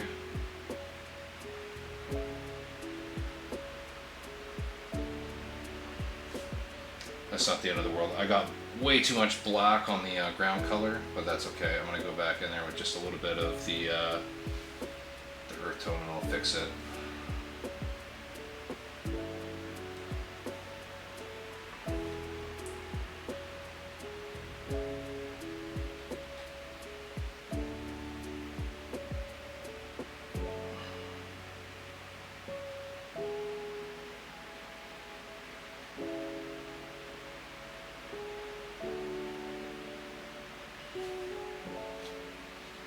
Okay, and I'll go back to the Hammerfall Khaki. I was just using the Desert Yellow. I'm just going to go back to the Hammerfall Khaki so I can mix that up a little bit. It's kind of separated on my palette. Rinse out that brush. Okay, just going to pull some of the excess off onto my thumb. Getting some nice fine lines there on my nail. That's exactly what I'd like.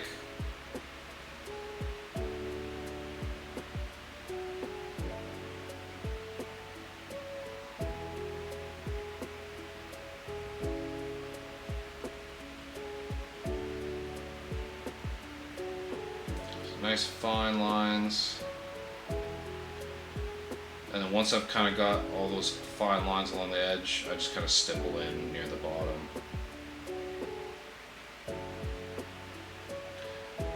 So now it's getting pretty bright.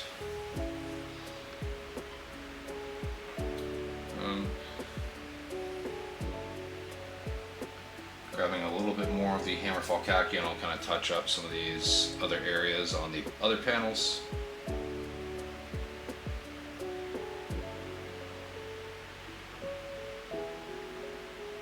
Almost doing like a straight up edge highlight at the bottom.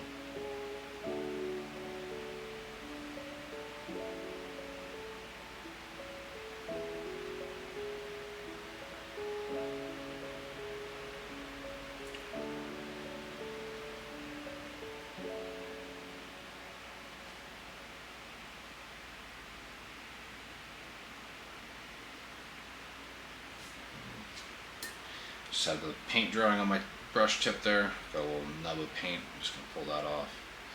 Redo the tip. And just a little bit more paint on my brush.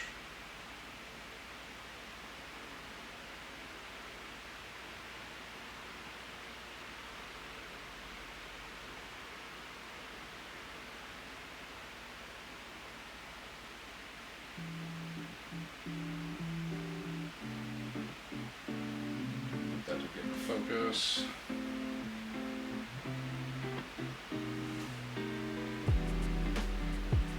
And we'll do the side panel here.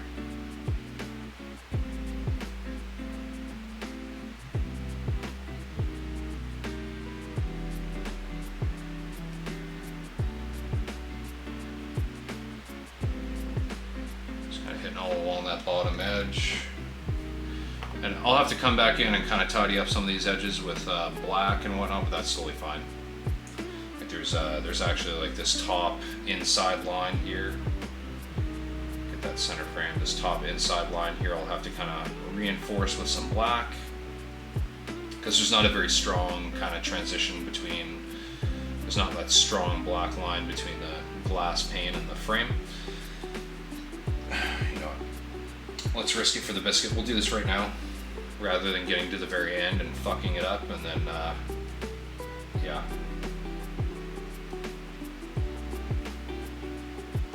Have more things to fix.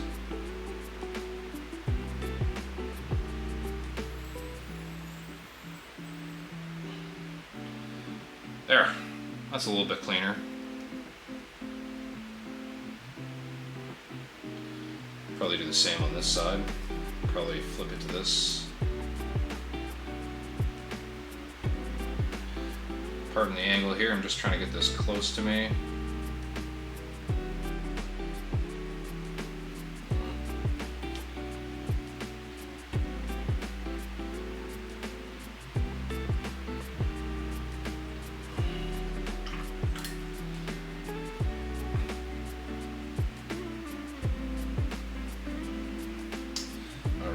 I'm going to add my next ground highlight color. I know we haven't gone back to the sky yet, but I just want to add this is basically going to be like my last / second last ground highlight color. This is a skeleton bone.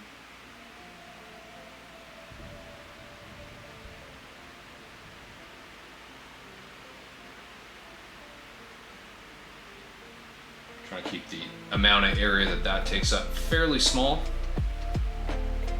This is a very dry paint out of the bottle. This is one of the newer productions of skeleton bone from the Army painter. Just so you folks are aware of what I'm using. I have some older Army painter production. I'm talking older as in like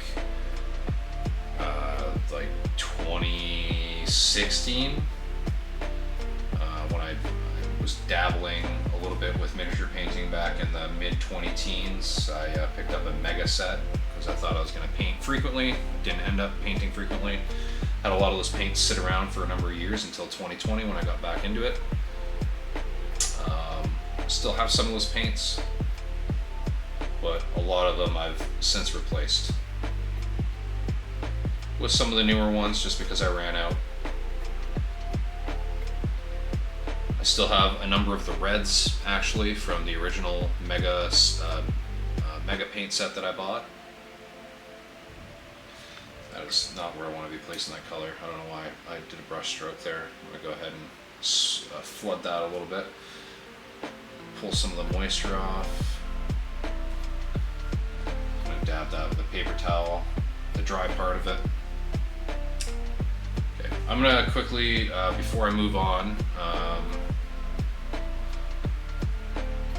actually I still have a couple other areas to apply this color to. This is not that much brighter than the Hammerfall Khaki, but it is a little bit brighter. I'd like to apply like an off-white as kind of a final highlight.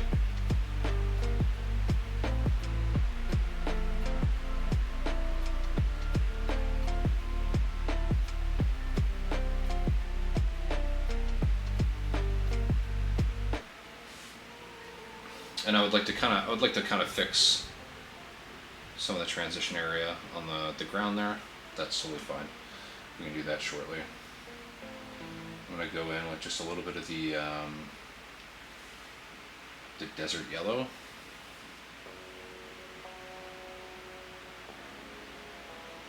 Just going to kind of stipple a little bit. I'm kind of stippling near that edge that I've created. It's just a little bit too thin.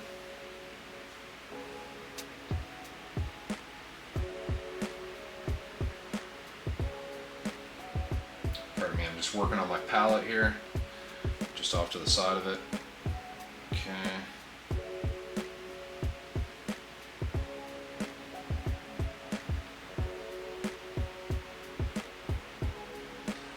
Just kind of filling in some of the mid-ground a little bit.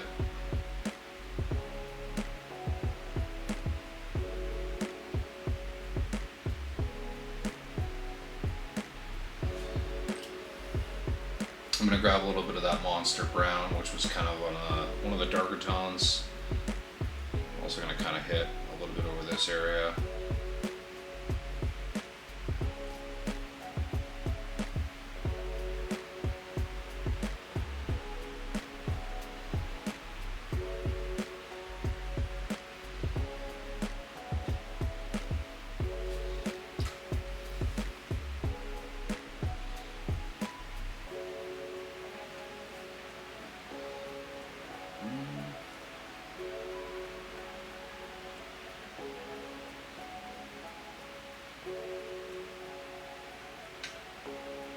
A little bit, I covered a lot of that yellow, the desert yellow with the Monster Brown, so I'm just going to come back in with some of that desert yellow.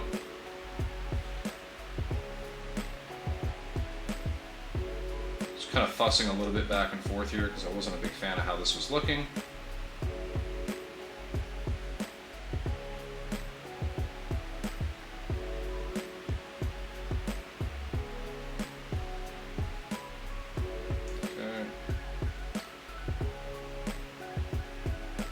A little bit more varied.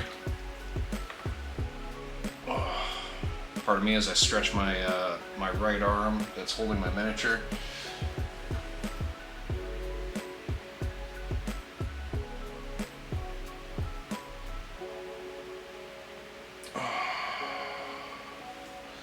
Mwah, Dave, those reflections look awesome. Thanks for showing the process. Have to jet, but look forward to watching the rest on your YouTube. Yeah, thanks for stopping by, man. Really appreciate it. I always appreciate any viewership I can get, whether it's here or on YouTube afterwards. So, yeah, totally, man. Alrighty. So, I'm not going to add the final highlight color to the ground because there's more that we need to add to the ground in terms of building colors and whatnot. So grays and all that good stuff. So, what I'm going to go ahead and do here, I'm going to go ahead and do some of the final highlight colors on the sky.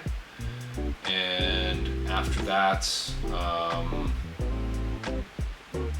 we can start adding in some of the building colors. I'm going to go ahead and mix just a little bit more white. Zoom this out just so you folks can see what I'm doing here. I'm going to go ahead and mix just a little bit more white with this. I'm going to go ahead and move a little bit of that arcane blue there. I'm adding quite a bit of white to this. You can see there's a considerable brightness difference between these two. This is even more bright than the last color mix that I made using these two, the white ink and the arcane blue. Go ahead and zoom back in slightly. Oh, a little bit more than slightly. So that's making very bold, bright lines. And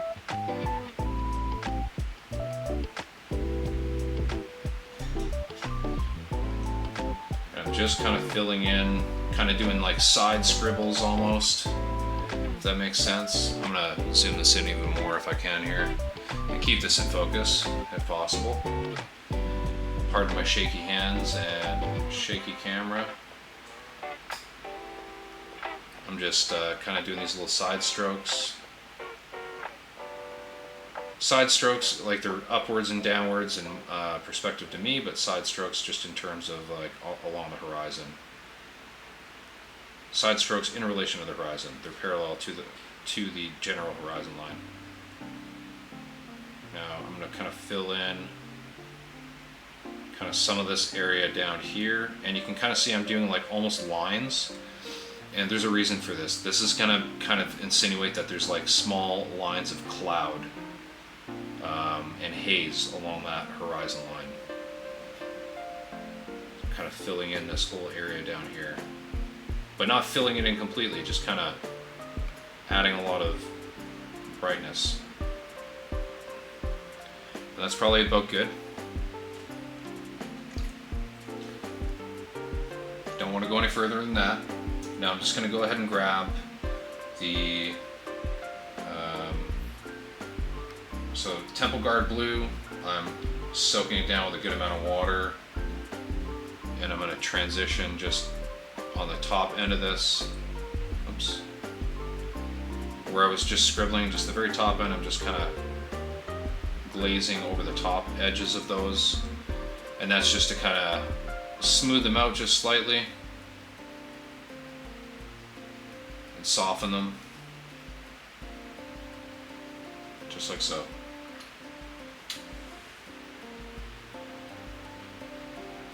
I'm going to go ahead and add a tiny little bit more. I'll zoom this back out. So I'm going to go ahead and add, before we do this, I'm going to go to these other panes first with the same color we just mixed. I'm going to go ahead and, got a little bit of excess moisture on my brush there. I'm going to go ahead and get this color applied to some of these other areas.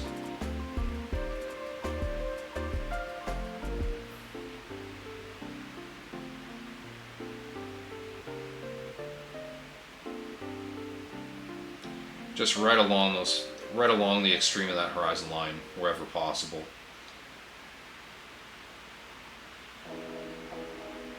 Without overdoing it if you can.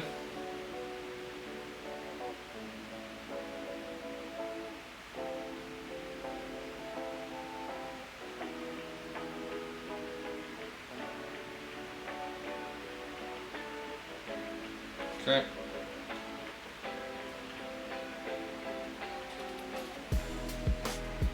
I'm just going to kind of reinforce this bottom middle area.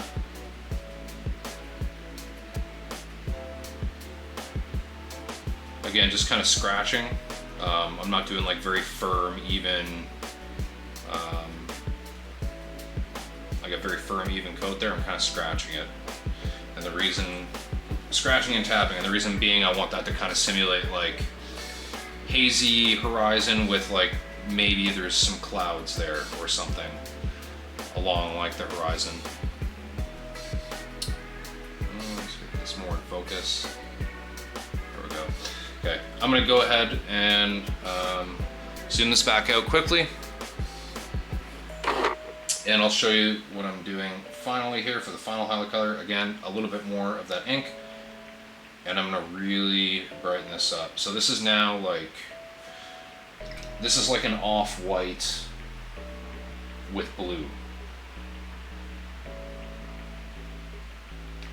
Just kind of running the brush out on the palette there just to drag out a little bit of the excess. And I'm really just going to be hitting the most extreme area on this horizon.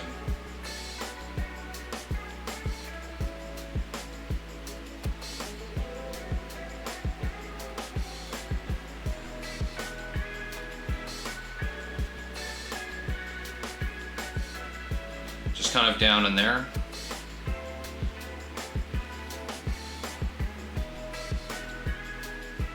And that's really about it. I might come, because this is fairly bright, I might add one or two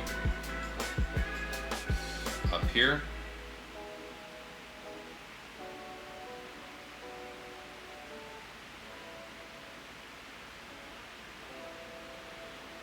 Again, just to add a little bit of variation to the sky area, or the sky reflection. So this is very, very subtle, but you can kind of see like the insinuation of like maybe there's a little line of cloud kind of hanging around that horizon line. This is super subtle stuff, but in the end it just kind of all comes together. Alrighty, so I'm going to go ahead and ease the transition back here a little bit with some of this intense blue. That's the second darkest blue. I just want to make sure that I don't see any of those lines going into the crystal blue. Kind of these soft lines here.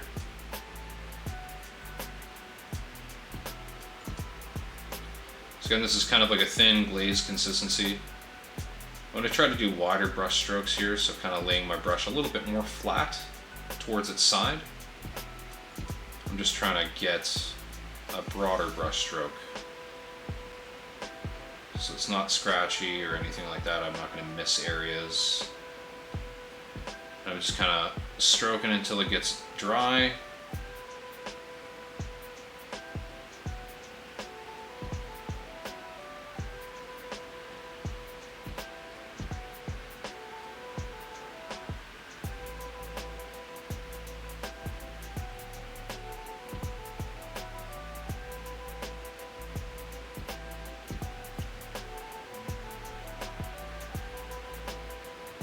This is just a fussy part. You're gonna have to kind of go back and forth and just look at things a little bit, see where your transitions could be a little bit cleaner, and just try to work on them a little bit, clean them up.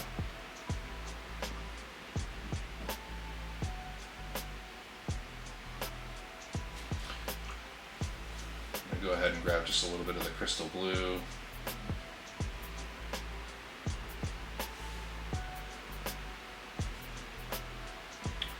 Just kind of swipe back towards that transition from this.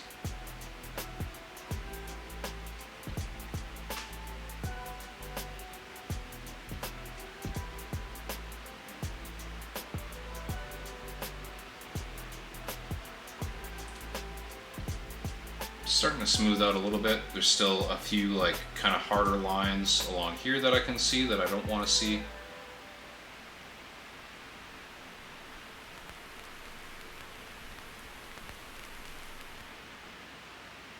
Just kind of reaching down a little bit onto where the Temple Guard blue is on those lower transition areas and pulling up, because those areas could be eased just slightly as well.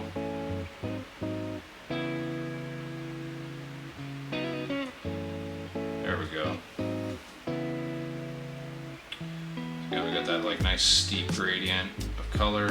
I'm gonna go ahead and go back to this intense blue.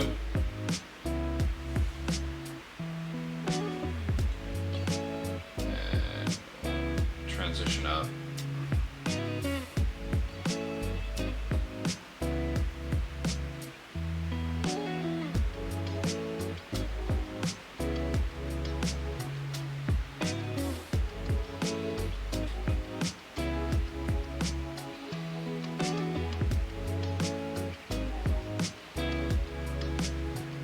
Nothing fancy, just working back and forth with the brush.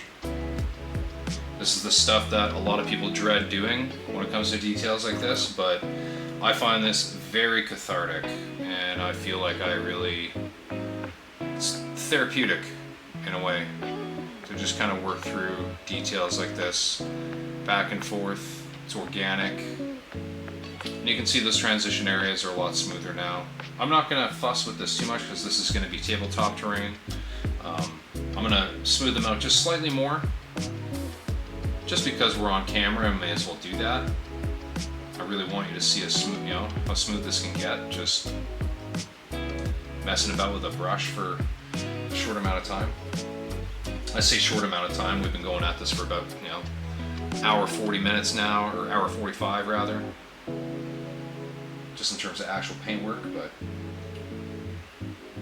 I'm gonna grab just a little bit more of that intense blue. I'm just wiping off the excess on my wet paper towel. I just want to fix some of these edge areas here.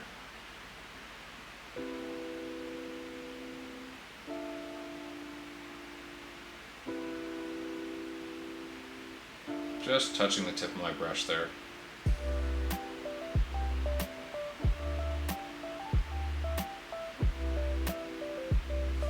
I'm going to grab just a bit of a heavier amount of this intense blue for this one edge here. I just want that to be a little bit of a more bold fix. There. It's a little bit better. Like just a little bit more. I just feel like this side isn't quite as even as the other.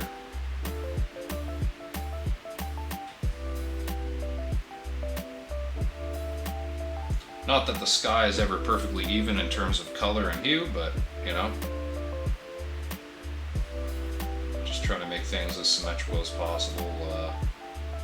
And one thing that can help you here is, rather than just always going in straight lines, you can kind of like, rather than continually kind of going in this up-down motion, I can also kind of put my subject at an angle here, and then it's almost like cross-hatching in a way.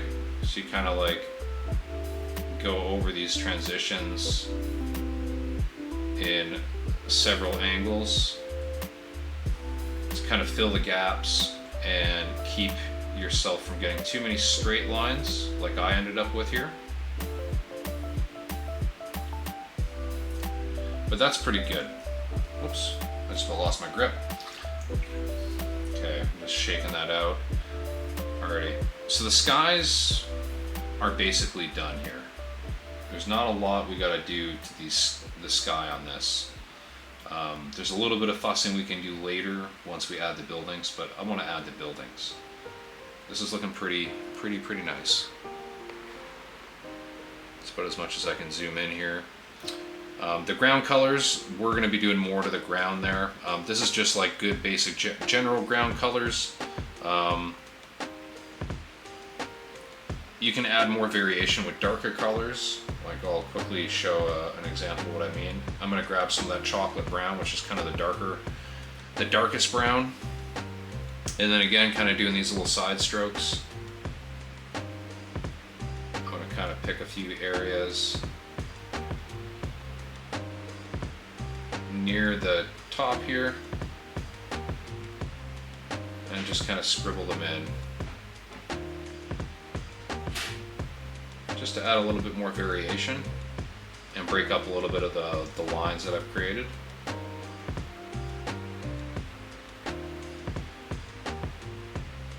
And just a little bit of work like that's already kind of made that front pane look a little bit nicer. A little bit of the transition red color, or the ruddy brown rather. Grab that too and do the same thing.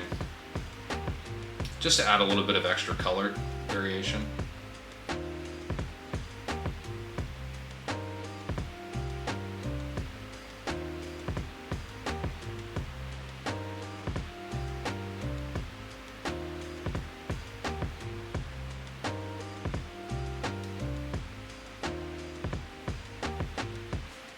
Good.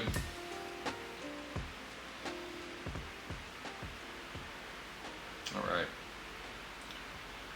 I'm going to go ahead and add just a little bit of the darker brown into some of the other panels where the terrain is, just to darken up a few of these areas that I made maybe just a little too bright.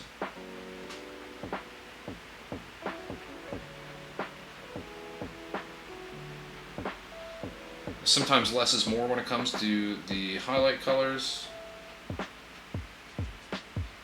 And that's the beauty of this, is you're painting kind of an organic thing. It's a landscape. in a reflection. And in the great words of Bob Ross, your world is whatever you want it to be on your painting. If you want a happy little tree here, you can put a happy little tree here. If you want a moody mountain over there, you can put a moody mountain over there.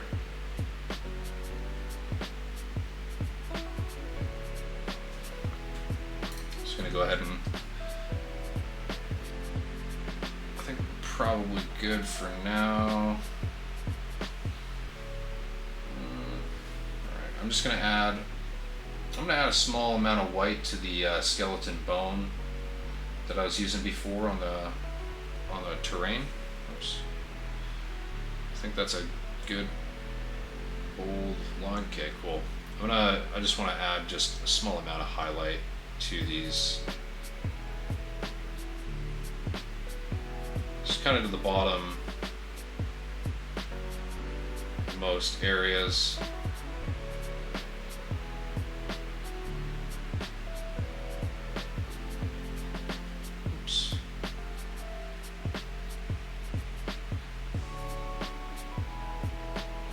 Just like that.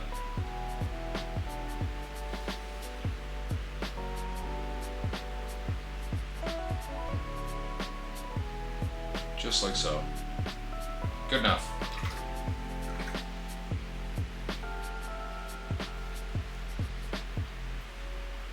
Mater Carl, or Maitre Carl. What did a drummer name his two daughters? Anna 1, Anna 2, but I'll be perfectly honest, I don't get it. That went right over my head, man. Alrighty, we are going to take a quick break here because I've been painting for almost 2 hours straight, and I need to stretch my legs so I don't get a blood clot and die of a stroke. As should you folks, if you haven't got up and stretched. Get up and stretch, get some water. I'm going to go downstairs and medicate myself because my hips are killing me. Unfortunately, I've had a couple of major hip surgeries in the last couple of years, and I have osteoarthritis in my right hip that just wreaks havoc on my daily life. So I'm going to go downstairs, take care of that, and then we'll come back and add some more features to these windscreens. A couple little indications of buildings and whatnot, and then we will close out on that and move on to a few other details. Not close out the stream, but close on the stop working on the windscreen, because we'll be done on the windscreen, if that makes sense. I'm losing my words. Am I losing my mind? Maybe. Anyways, we will be back in a short break, folks. I'm gonna call it 10 to 15 minutes. We'll be back by 9:25. It is 9:10 right now. No later than 9:25, maybe as early as 9:20, we'll be back to painting.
Alrighty, folks. Back a little bit early.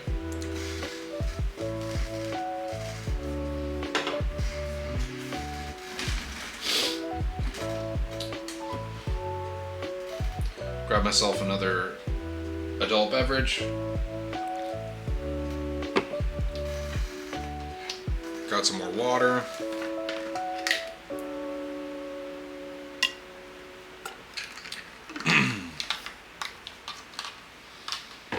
All right. Be very interested to know what you folks are working on currently in the chat. Whether you're working on something right now, actually, like physically right now, you're working on something, or you've got just a project that's been kind of your go-to lately. Let me know. I'm very curious to know. You working on mechs? You working on something else? Working on terrain, scenery, stuff like this? At a distance, this just looks like super bright and punchy. That blue looks fantastic. I'll go ahead and zoom this in a little bit. Boom.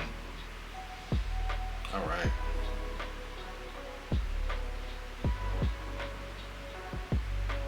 Okay.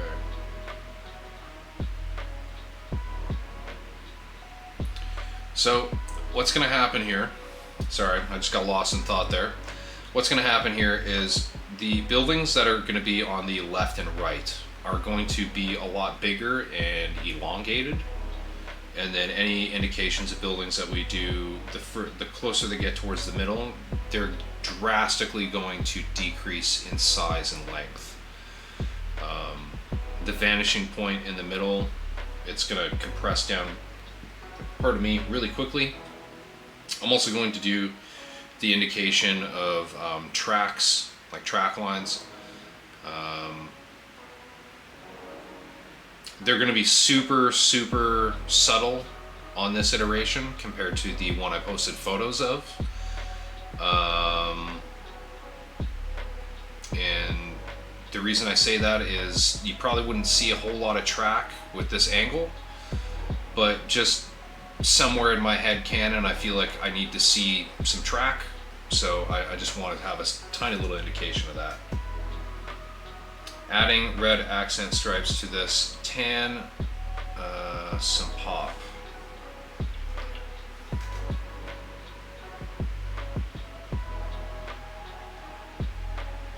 Are you drunk?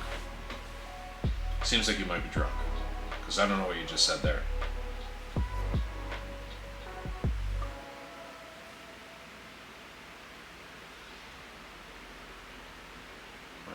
Just gonna quickly do like just some dark lines.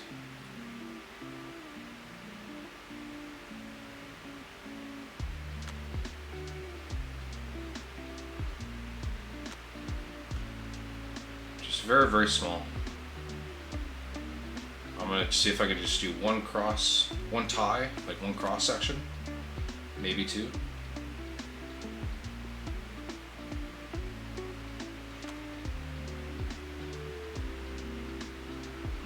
I gotta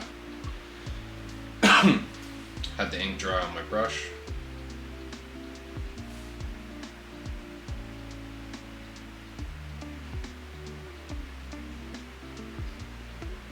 Oops. Just trying to re-grip this.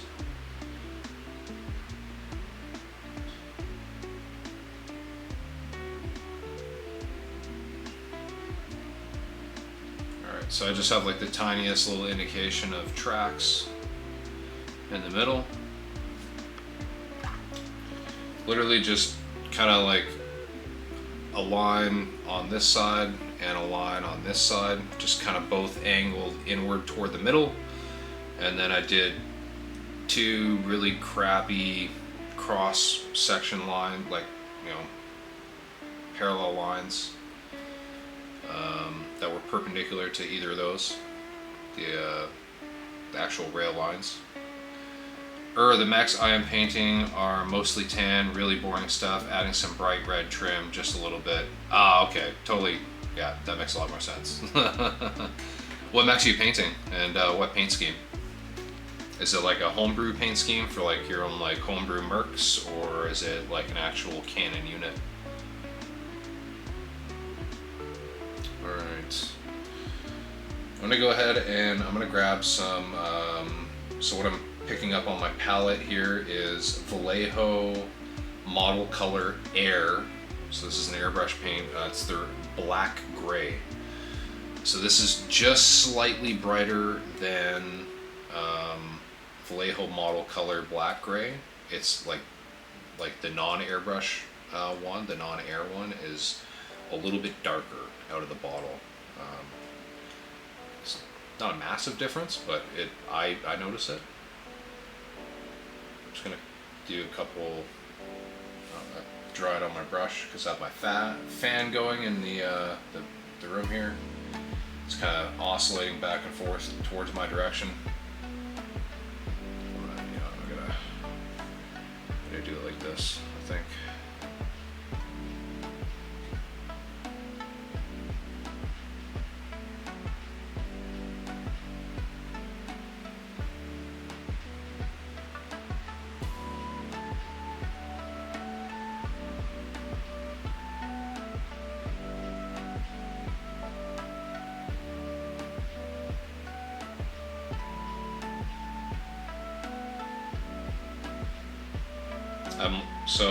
Like you can see what I'm doing here. So the left side of the indication for the building is going to be higher than the right side of it. So I'm kind of slanting it from like on this left side, on my left side here, I'm slanting it from kind of like the leftmost is highest and then down towards the right.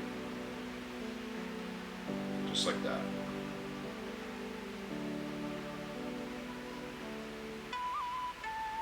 And I'm kind of extending this down onto the soil.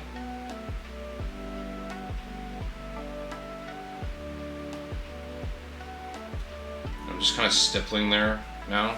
It's nothing like super defined.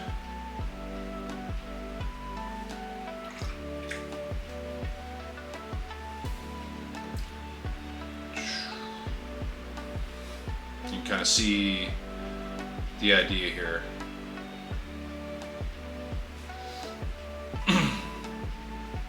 Clan Wolf Beta Galaxy. Oh yeah, that's right. I forgot about that earlier in the chat.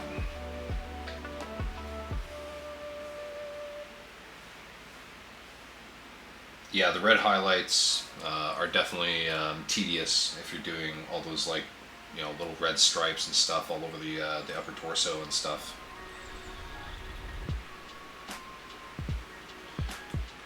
Death Ray Designs has some pretty nice decals actually that can save you some time on that scheme specifically. I think for the middle here-ish, middle-ish here, I'm gonna just do like a very small.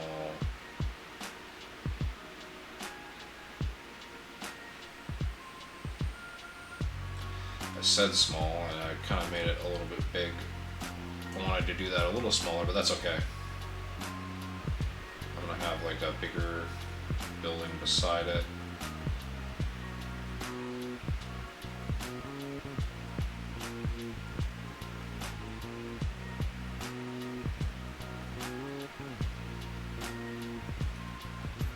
And then just kind of tapping like a tiny little raised portion in the far distance there, just like so.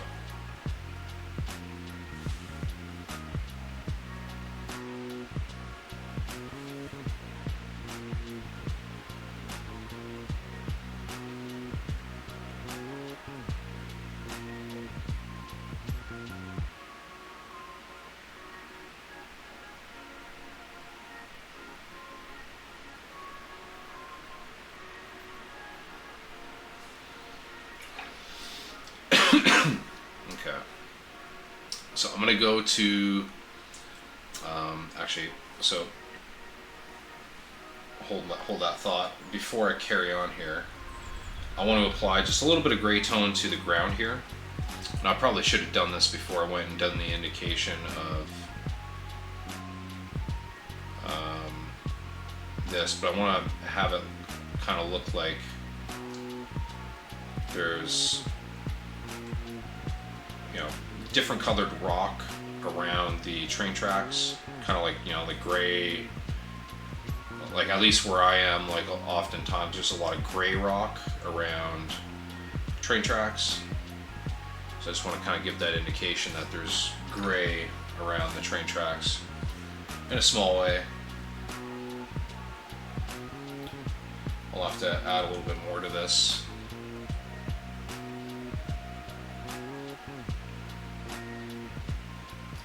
So I'm not going to expand on it too much in the distance there. I'm going to go ahead and kind of cover some of that black that I already scribbled in. I can add in the black indications of tracks or reinforce them in afterwards here. I'm just going to go ahead and grab a slightly lighter gray. I'm just going to, the stuff closest, like closest in perspective, I'm going to go ahead and kind of stipple on the lighter gray.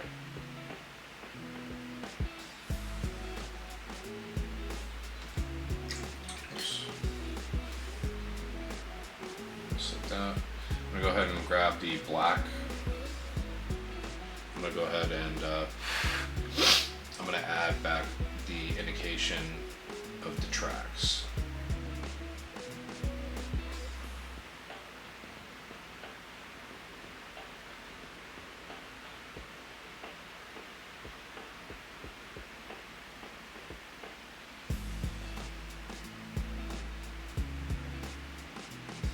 Oops.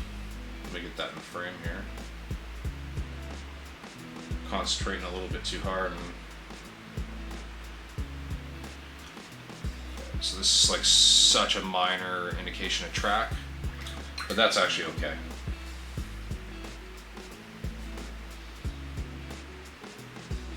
Just kind of got like random terrain colors mixed in with the buildings. I'm gonna go ahead and add just a little bit more darkness to the sides.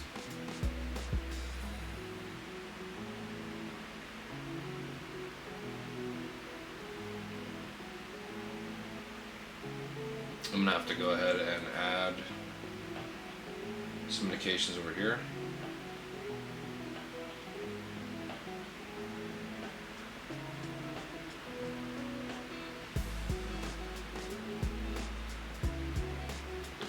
Just very small ones.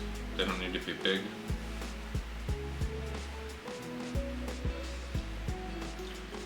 The idea being that this one, all of the indications are going to be kind of elongated, just based on the viewer's perspective of kind of being at eye level here. So they would have to be elongated if I'm going to view them like this.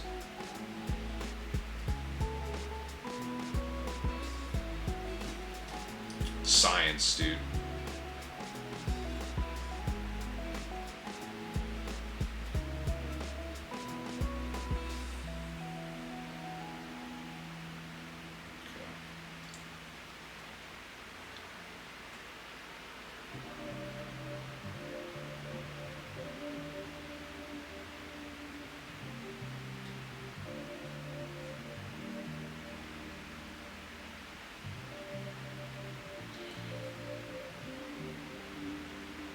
The trick here is I'm trying to add these indications without completely covering the blue in the sky that I've created on these tiny panels, because you know, then you ruin all the brightness that was in those panels. It is what it is, you know, you're gonna lose some brightness by adding these dark indications, but it's okay. I'm gonna go ahead and pick up, it's Great Coat Gray.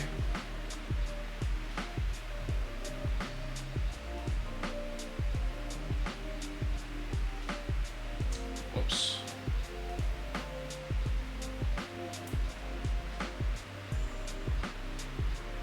It's not often that I use my own saliva on a fingertip to work paint off something, but sometimes it happens.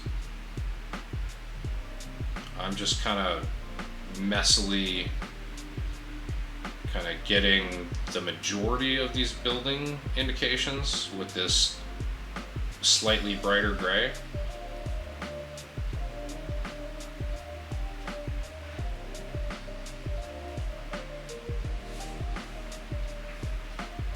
Still a very, very dark gray, but it's quite cold, so it stands out from like a very, you know, like basically what is basically black quite well.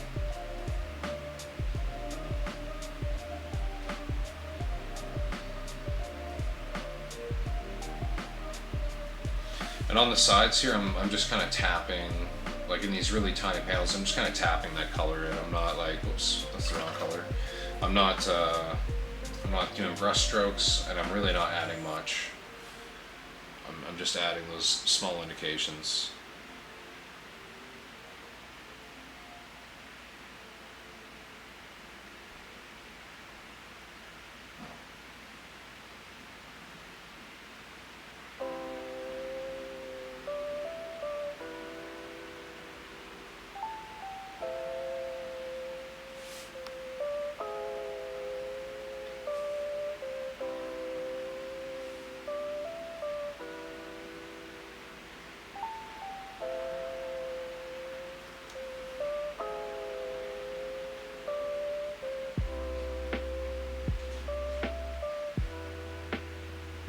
Okay, I'm gonna move up to, this is Vallejo Game Color Heavy Blue Gray. Pardon me. Shook the whole desk there.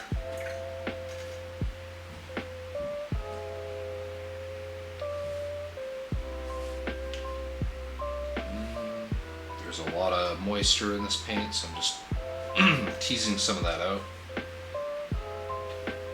Why there's so much moisture in this, but there we go. Alright. It's fairly thin.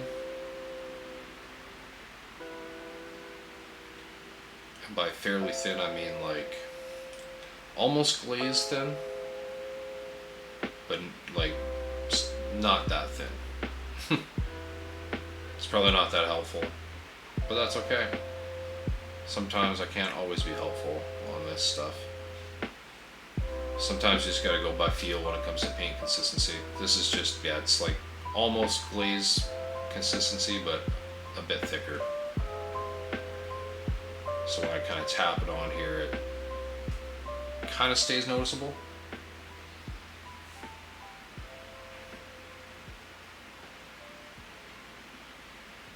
And like these do not need to look detailed. I'm just adding highlight areas just to show that there's a shape that has certain colors and it's causing a reflection. You know, for all intents and purposes, this is a high-speed object. You know, it's not going to be a super detailed image.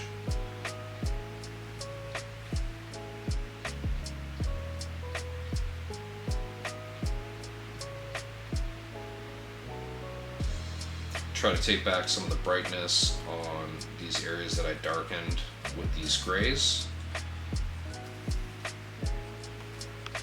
Kind of jam my thumb out here to act as a brace.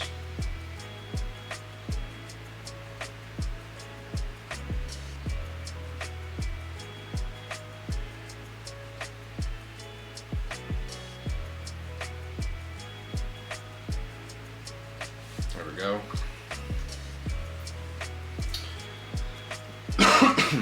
Alright, I'm gonna grab what is this?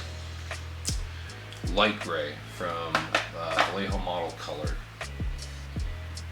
And that is super dry. Let me grab a little bit of moisture and a little bit too much.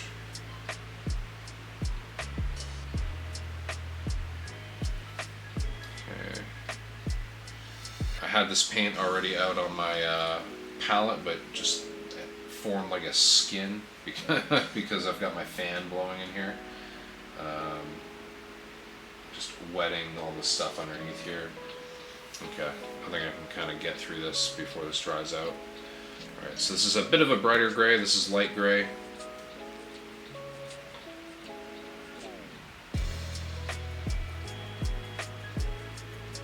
These are going to be small highlights, and I'm doing a couple little lines here.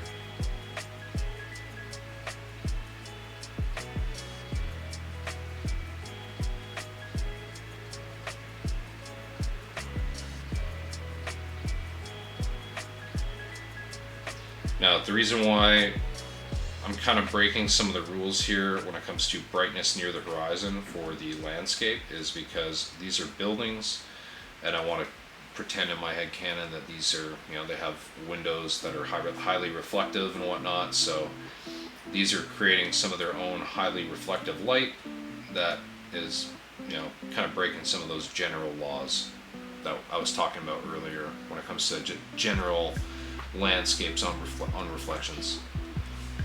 I'm going to go ahead and apply this same light gray to a few of these other areas.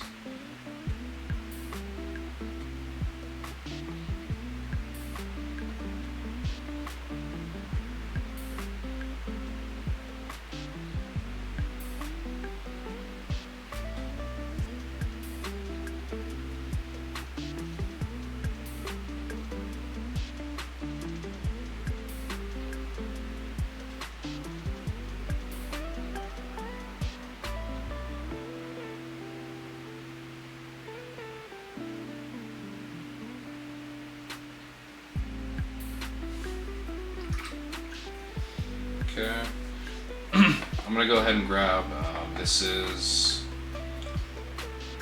Vallejo Model Air white gray. This is, it's an off-white essentially. It's got a chunk on it, just gonna pull that off there. Off the nozzle of the bottle. So I've got this on my palette now. This is already fairly thin out of the bottle because it's an airbrush paint, so just adding like the tiniest bit of water to my brush and then thinning this out slightly. So that's a big line and nice tiny little scratchy lines here. I'm just going to put little point highlights on some of the, I'm going to grab a little bit more. I'm going to put point highlights just on some of these building indications.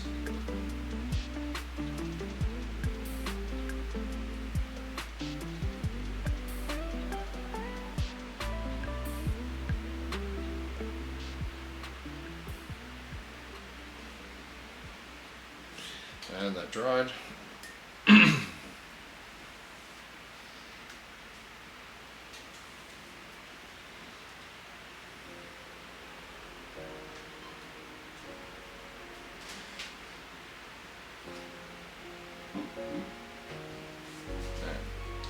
Keep drawing my paint on the tip of my brush here. There we go.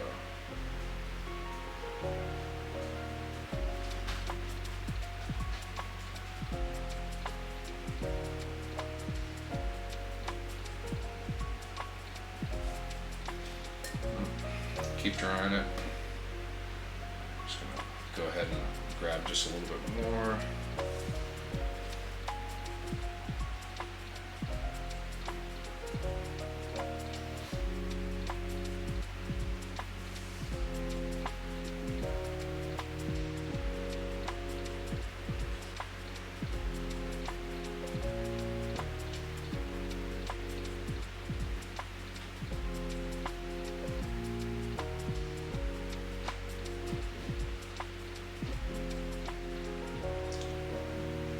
So I'm just kind of adding the indication that like those buildings are super shiny.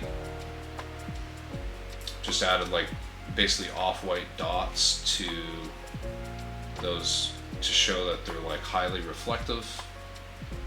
I'm going to go ahead and add a couple of these to the other little building indications in these side panels here. Just going to kind of do them near the top.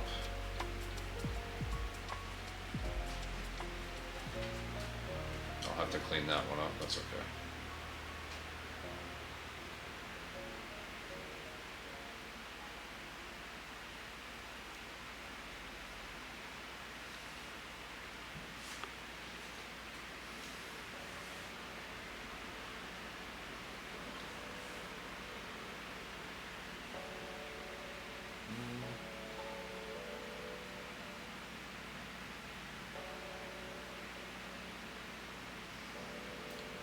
Just trying to be very steady.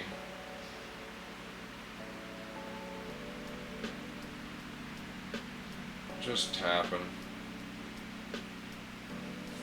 That's good.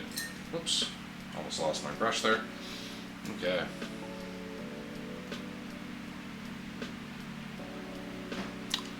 Can I zoom in further? Yeah, here we go. Oh, beautiful. So that's what we're looking like right now. Just adding in those indications.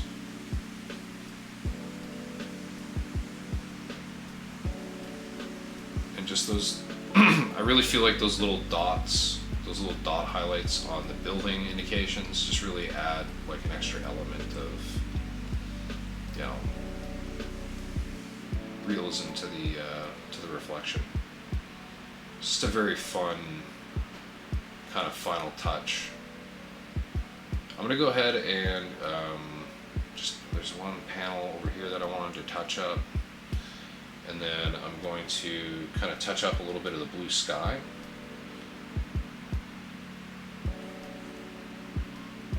And once I finish with the blue sky, pardon me, I'm just bringing this close to me a little bit out of view so I get a better look. There we go.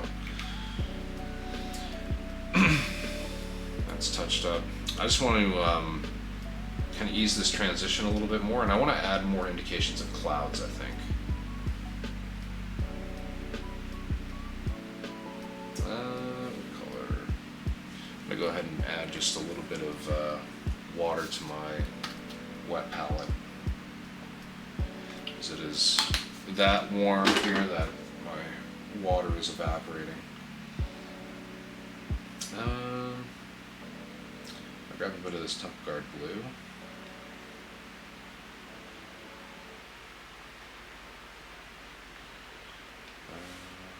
Turn that to a glaze.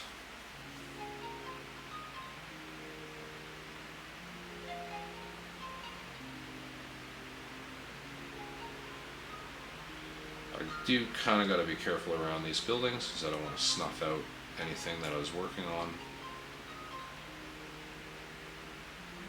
Just adding just a little bit more color to some areas here in a very subtle way.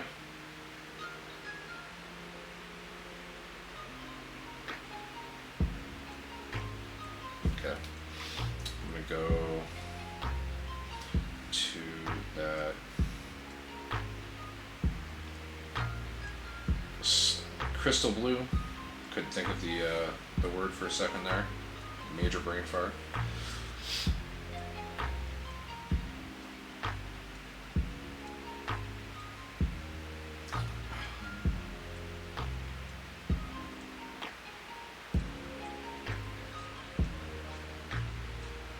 Oops.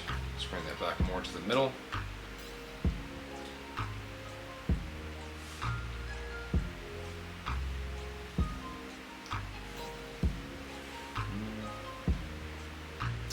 I'm going to go ahead and grab a little bit more of this crystal blue.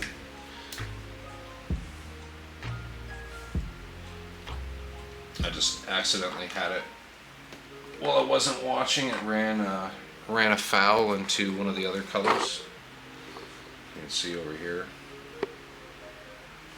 So I just put another drop right here. Just going to go ahead and kind of tease that out. Just thin right down.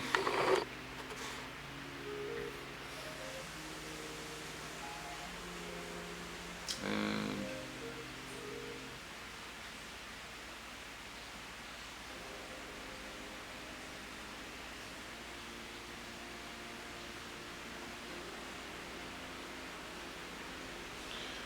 that, and I'm going to go ahead and grab a little bit of the Temple Guard blue.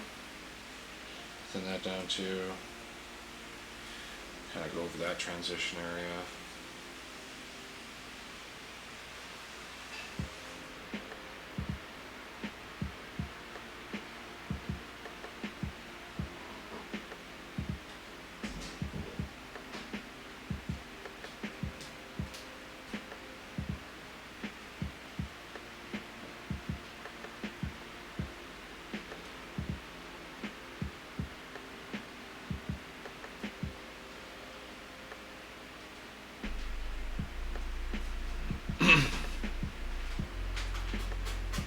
Just trying to reinforce a little bit of this brightness, and then I'm going to feather out a little bit of the transition back here with a bit more of that crystal blue. Just kind of going back and forth with the crystal blue and the temple guard blue. It's kind of the nice thing. If you feel you overpower the other color with one, you just go back to the other color's glaze, and you really just got to focus over here, not in the middle. Just letting this dry.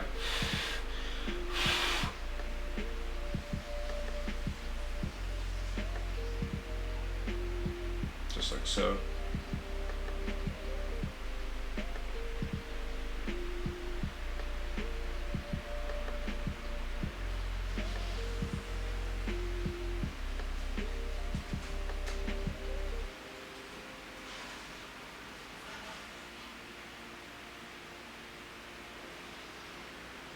Just kind of letting that glaze layer dry.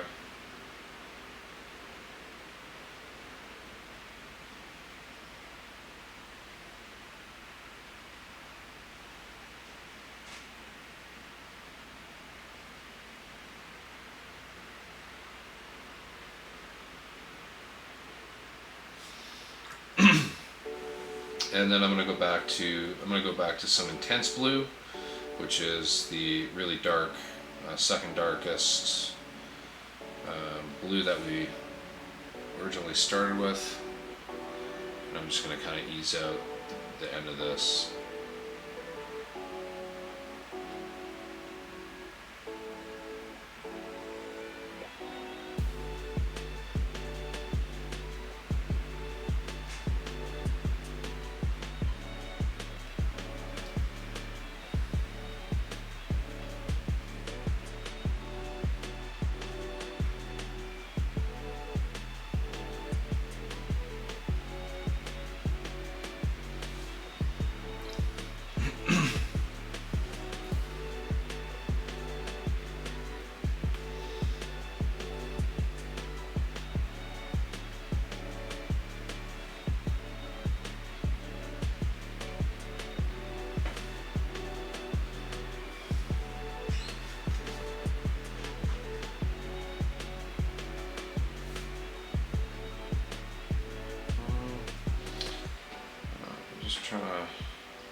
Just a few areas that are kind of stubborn here. I'm just trying to slowly transition out.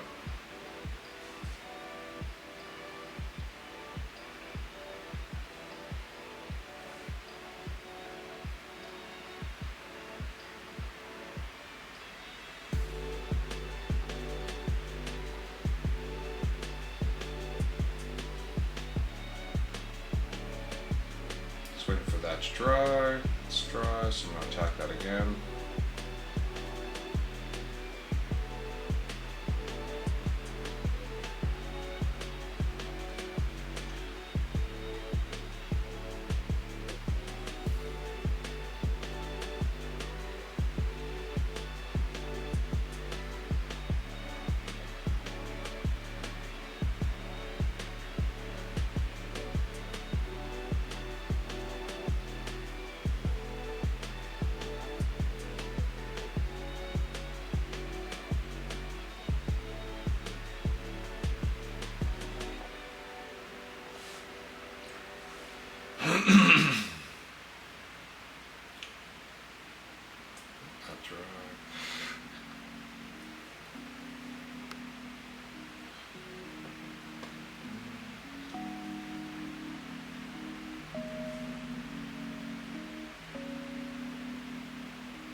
Just coming in with a little bit of the crystal blue, just trying to fill in this area that's a little bit darker than the areas around it. Seem to work a little bit. There we go.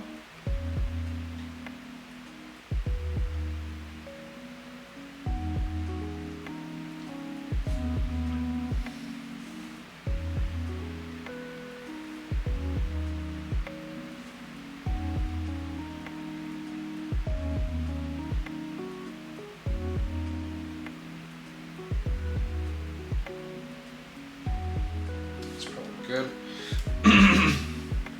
I do want to kind of grab a little bit of the really bright mix. I would like to, like the arcane blue and the white ink. And what I'm going to do here is, here, I'll back out just so you folks can see this. I want to add some more cloud indications. So I'm going to go ahead and take this really bright mix of arcane blue and white ink. And I'm going to come in here and just do some side to side in perspective of everything else.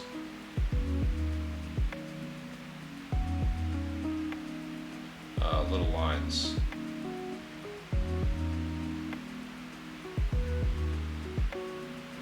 And I'm kind of doing them everywhere, but not too high. Oops.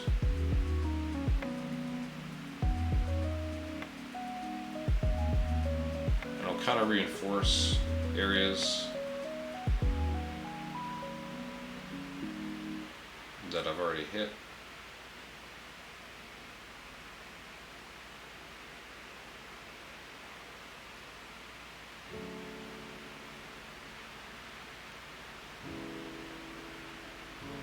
Kind of see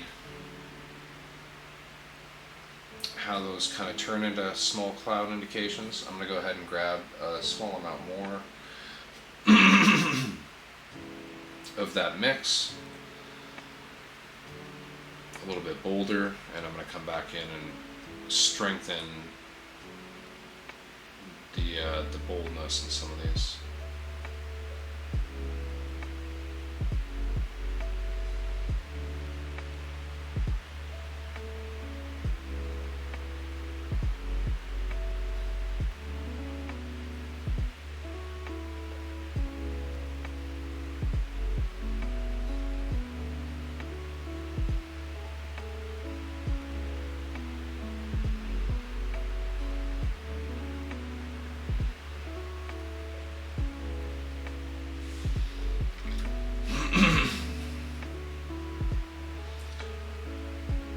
So that's all about we need, or that's about it for what we need rather, in terms of indications of cloud kind of streaking across the sky there.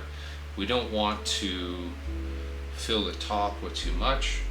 I'm not even going to put really a glare line or a glare dot in the top right. I'm just going to leave it as is. And I'll probably do a little bit of cleanup around the edges on some of these, but there's not too much to do.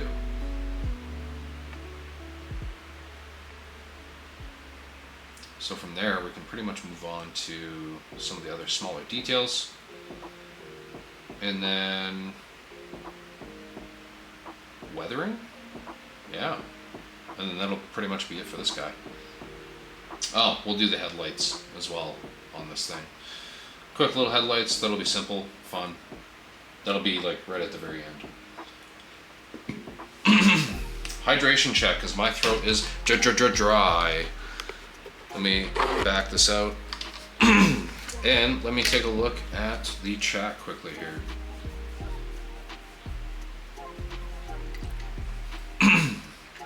Hey, it's crunch time. So, if I'm following this, the general idea is to have your sky gradient get brighter towards the horizon line and the earth gradient get brighter away from the horizon. Then you're adding in all of the quote-unquote stuff that's reflecting in the glass, generally following that same bright dark pattern. Correct The only caveat being, which is what I kind of mentioned with the buildings, is that I'm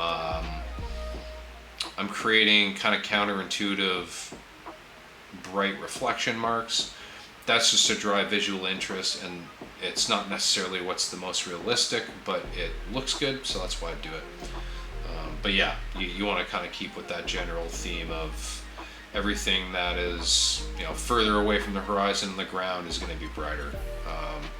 And yeah, like even with the buildings, like the ones that are further away are kind of dark, so I still kind of keep with that theme with the buildings, whereas the buildings that are closer in perspective are much more brightly lit and much more reflective in terms of how they're viewed. So I think next we're gonna go to the metallics on this. That'll be pretty quick. There's just a few areas, kind of like there's a panel here. Let me zoom this in, and then I'll use something to point rather than using my big fat finger. Well, not that it's big, but anyways. Panel there. We've also got like these kind of dome vents on top, and then all this stuff that we got going on, like engine bay stuff. We're gonna get all that painted up with metallics. We're gonna do weathered metallics. And then we've got the back door here. I'm just gonna paint that a solid color and then paint that little porthole like black, because I don't care to paint it like this. It's pretty small. And then eventually we'll do those little headlights. That'll be pretty good. After we do the metallics, we'll kind of do some basic edge highlights on the main panels, and then kind of basic chipping and scratching. And then, yeah, more weathering from there. See how far we can get through on this. Only got about an hour left in the stream. Yeah.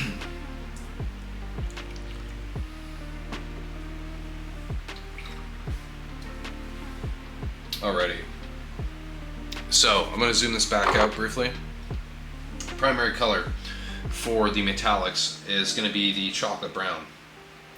Now, if you watched my stream where we painted the Raider battle mech, this will be relatively familiar. I'm just painting these areas in the brown, and then I'm going to paint the bloodstone in random spots on this brown right afterwards. And then after that is dry, I'm going to dry brush metallics on top of the brown areas that I've painted. And that's going to give the impression of kind of rusty, dingy metal on this machine. And it's going to help with the overall weathered appearance. Because in the end, I would like to have this pretty weathered looking. I just like weathered stuff because, I don't know. I live in Canada, and stuff gets weathered pretty heavily, pretty quickly here. So it's just something I'm used to seeing pretty much everywhere. I'm gonna hit these big side panels too, just cause I did on the other one that I painted very similarly to this. I'm just gonna, so just for continuity's sake, I'm gonna try to keep it similar, same but different, but still same. I think decal placement on this was slightly different than the other one, but you know, as far as the metallic components go, I'm just gonna try to keep it the same. This doesn't need to be like perfectly even coat. We are doing this over like mid-tone gray too, so it kind of helps. We have like bright areas and then some darker shaded areas.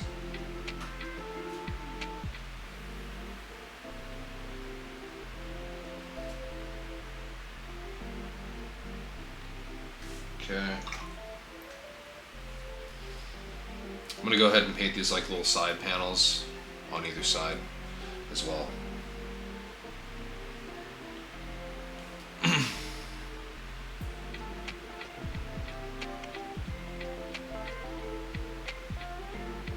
I think probably next paycheck I'm gonna go ahead and invest in another webcam so I can have like a selfie cam.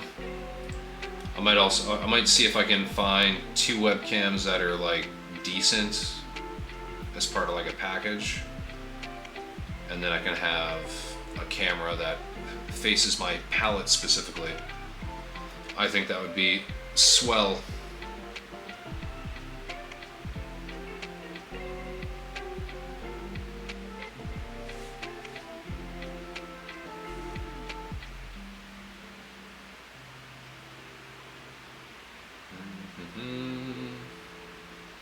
All right.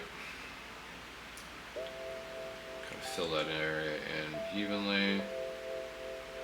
Just gonna leave these little vent things down there by themselves. I'll fill those in with like pigment powders or enamels or something later. Go ahead and just area that I feel like I missed right there.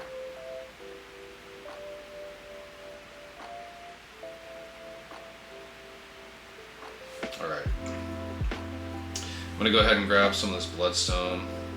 It's quite thin.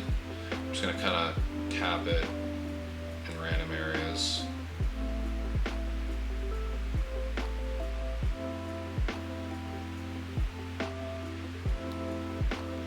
Go ahead and zoom in on this a little bit just so you can see a little bit more clearly what I'm doing. I'm just kind of tapping and wiping all over the place. Nothing like super accurate or anything, just trying to keep it within the boundaries of the brown that I've created. That's about it. Again, doesn't need to be even. I want a lot of the darker brown showing through.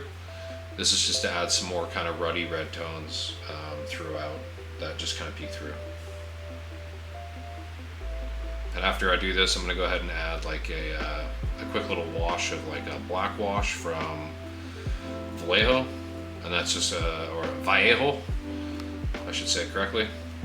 Be real cultured, you know. I'm gonna go ahead and add that wash just to kind of darken up some of the recesses. And from there, once it is dry, I'm gonna be very modest with how I use the wash, so it dries relatively quickly. I will dry brush on the metallics.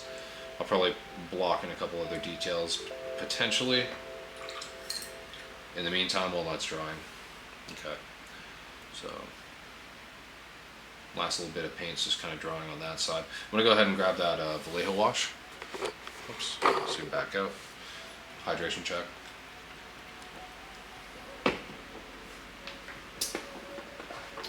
I normally prefer Army Painter's dark tone. It's probably my favorite dark wash for acrylics. I just really like the color tone. But my normal retailers were out of stock when I was restocking recently, so this is what I ended up grabbing, and it's not bad. Can't really complain too much. It's a black wash. It behaves kind of similar to the Army Painter one. I used to like Nolan Oil, but I just found that the latest production batch that I got, anyways, just wasn't as good. Finish wasn't nice, didn't dig it. Sorry, I'm just perusing for a better brush for washing. This is a, oh, my voice is cracked there. This is an older Abteon number 2, Abteon 502. Boom. These are really, really nice brushes. I used to use this for my metallics, like fine details on my metallics. I had this painted chrome just so I knew, because I had 2 of these brushes. One I would use for non-metallics, and this one was specifically for metallics, just because metallics are generally a bit harder on the brush than your average acrylic paint. So, but yeah, this one's seen better days. I've had some paint dry and the bristles and whatnot, so zoom in on that. I've put this in like Winsor & Newton's brush restore a few times and really tried to work out all of those dried pigments, but just have not been able to get them off without like damaging individual bristles. So this just now gets used mainly for washes. Big long-winded statement there. Hey, it's crunch time. Question about pigment powder. I use it for carbon burns at the moment. I find that it looks great when I first apply it. But when I put pigment fixer on after it goes runny and leaves tide lines, what's your process for using dry pigment? So, I personally, White Fox SG, hey friends, hey, what's going on, man? Hope you're having a good night. Let me know in the chat what you're working on. So when I use pigments, there's a few ways I use them. So I actually really like to kind of mix them with a little bit of water in like a small pot, and I will kind of run a brush with a heavily diluted amount of it over like feet, ankles, lower legs, kind of area, underarms. I'll kind of wick away a lot of the excess, and it kind of runs into the recesses and all that good stuff.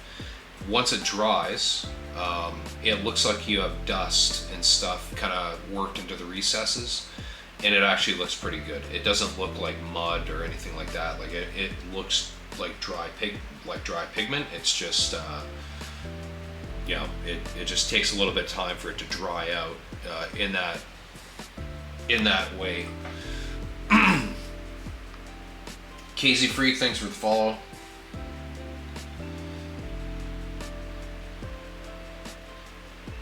But the other way that I use is I will just straight up apply the dry pigments using like old shitty dry brushes that I used to have from the Army Painter, and a couple other like old synthetics.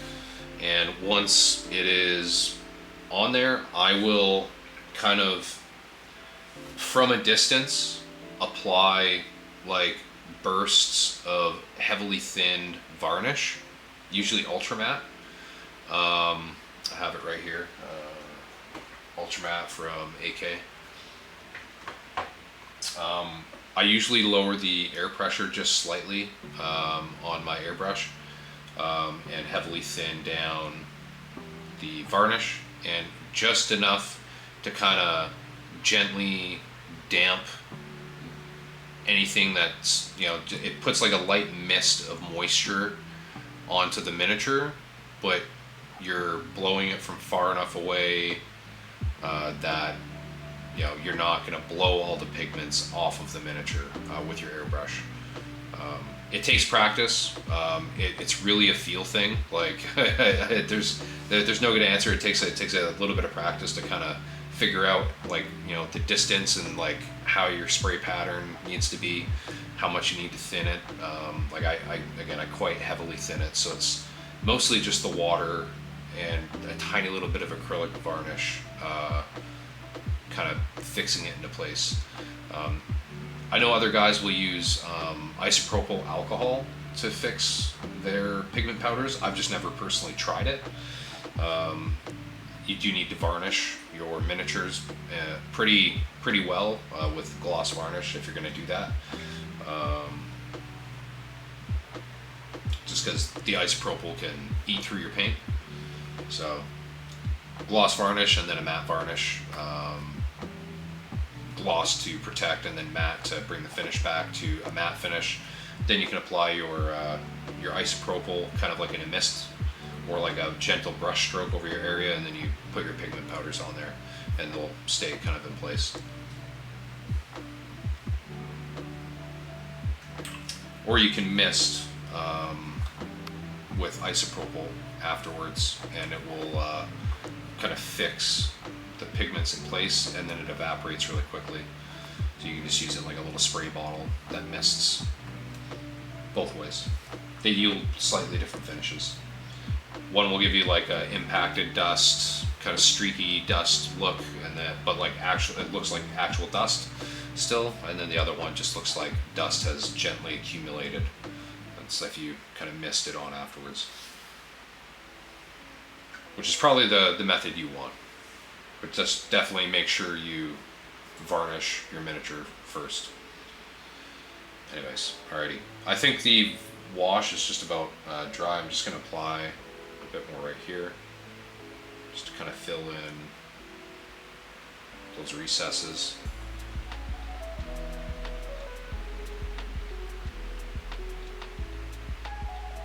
Cover the whole thing, fuck it. Pardon my language. Alrighty, I'm gonna go ahead and blow on that a little bit.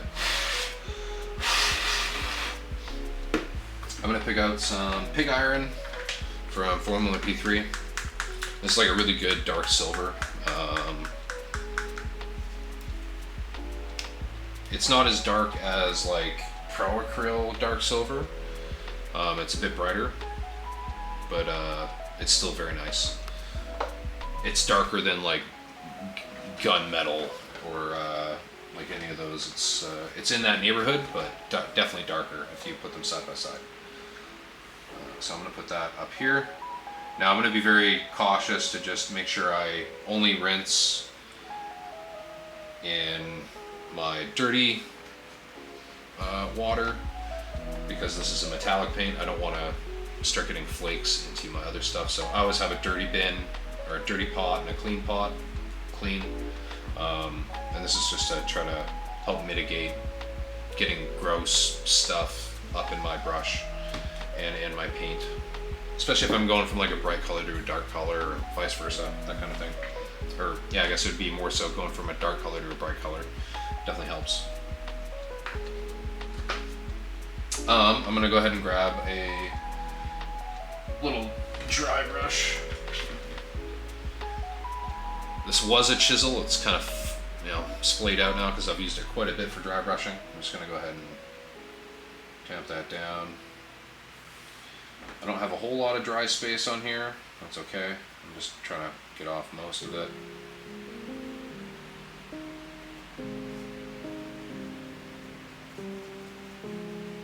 That's good enough.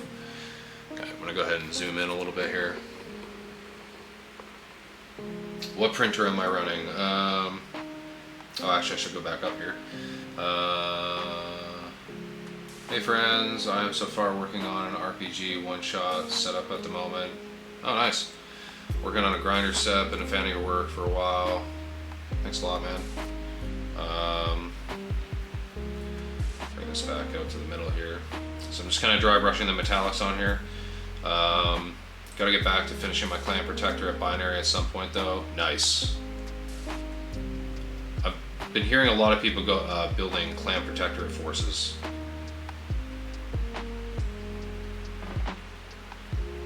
I feel like it's a lot of people who don't really like the clans but want to use clan stuff. Maybe I'm wrong.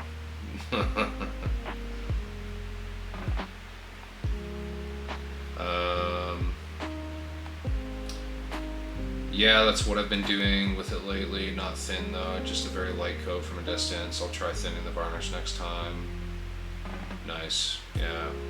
What printer am I running? I'm not running a printer at the moment actually. I haven't run a printer in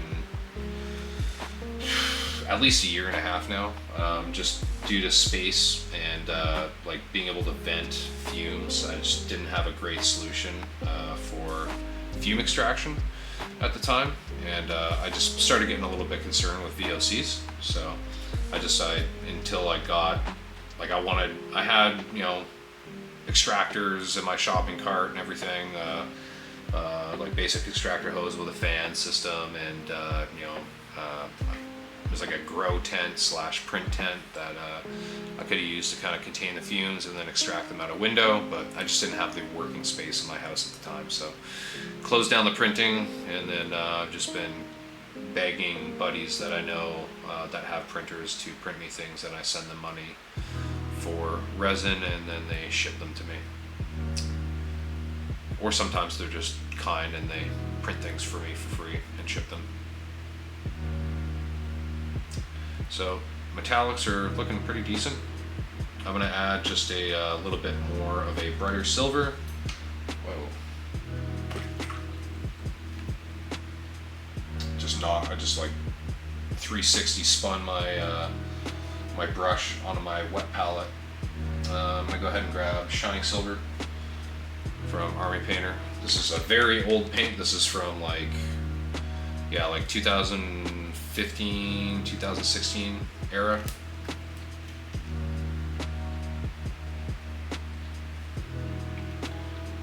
It's on its last legs. It's only got like a few drops left in it. I'm gonna go ahead and grab the same dry brush.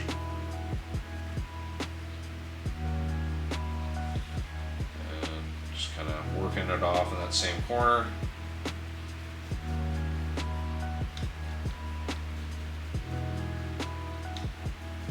Okay.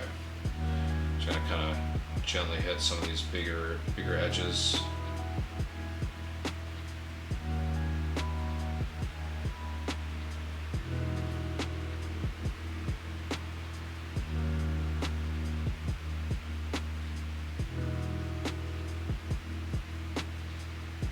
Boom, and the metallics are done. That easy. Not going to spend much more time than that on those, because why would I? Don't need to. Done. Onto the back door. I'm probably going to do the back door in like the same color as the side doors. I'm also going to add some like basic edge highlights to some of these side doors, and then as well to the general panels up here. Yeah, I hear that. I'm getting ready to install a uniform GK3. Nice. Yeah. So I guess I should answer your question as to what I was running. I was running a Elegoo Saturn, like the OG Saturn. I got it shortly after it came out. So that's what I was running for a while.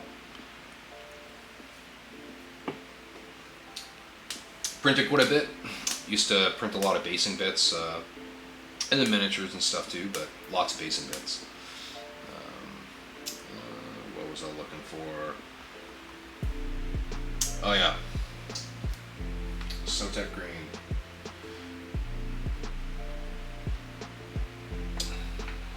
It's in a tight slot. I guess I should shake this first. It's really just a turquoise, but it is called Sotek green. It's from Citadel. It's a really nice, rich turquoise. I enjoy it quite a bit. Use it on a lot of things. Go ahead and grab my Marta Kolinsky brush,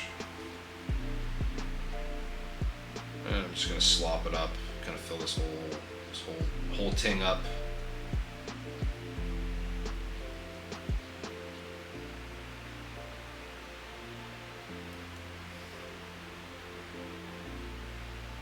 The whole ting.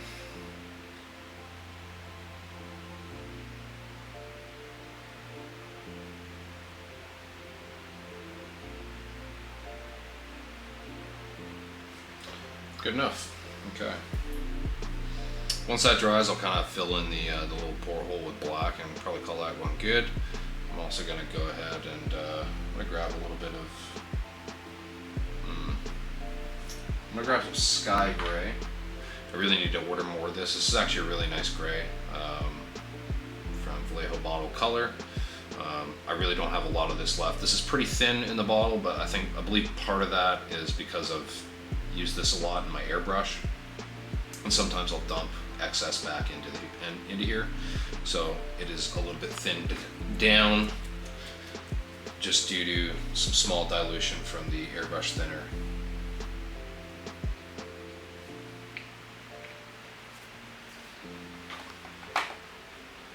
That is not the right brush.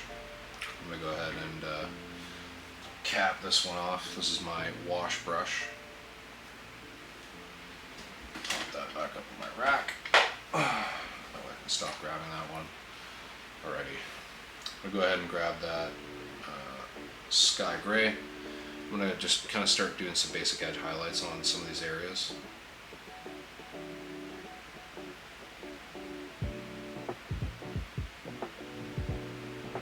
I'll do some like minor scratches and stuff too. I'll probably come back in with like a brighter one, like maybe the white gray. I'll do that off-white and do some scratch marks and whatnot with that. It'll kind of be like my extreme highlight / scratch color.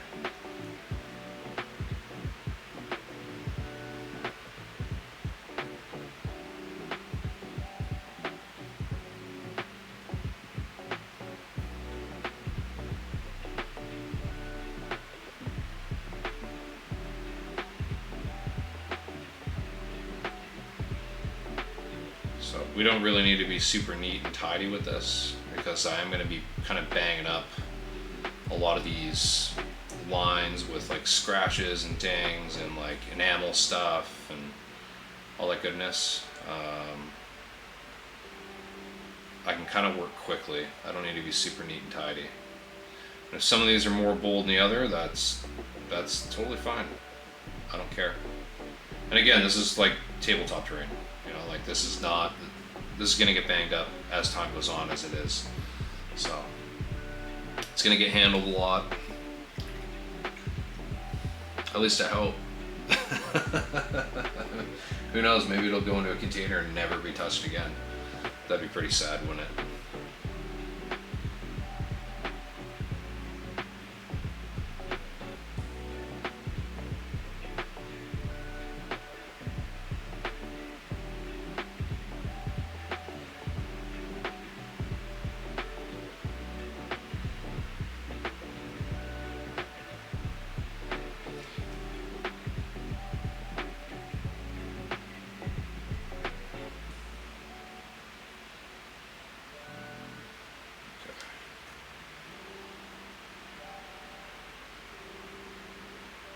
Getting most of these like main edges along the sides, and then I'm going to start kind of coming across all these edges.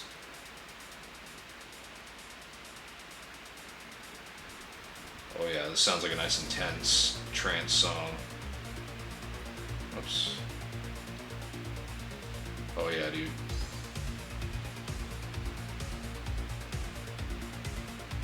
The Adventure of the Edge highlights.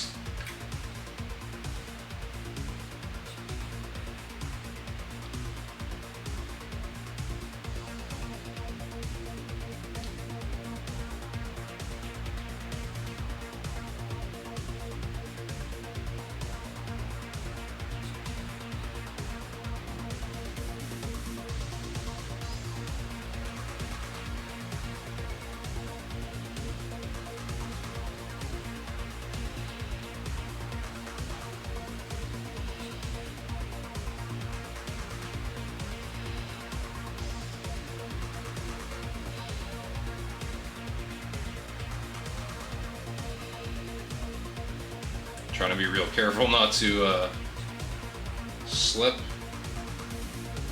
and make a big old scratch mark across the windscreen that we just spent like 2.5 hours getting super slick.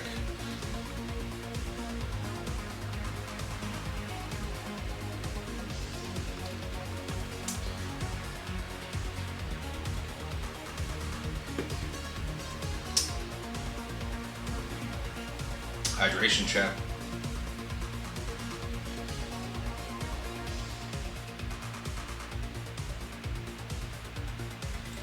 Okay.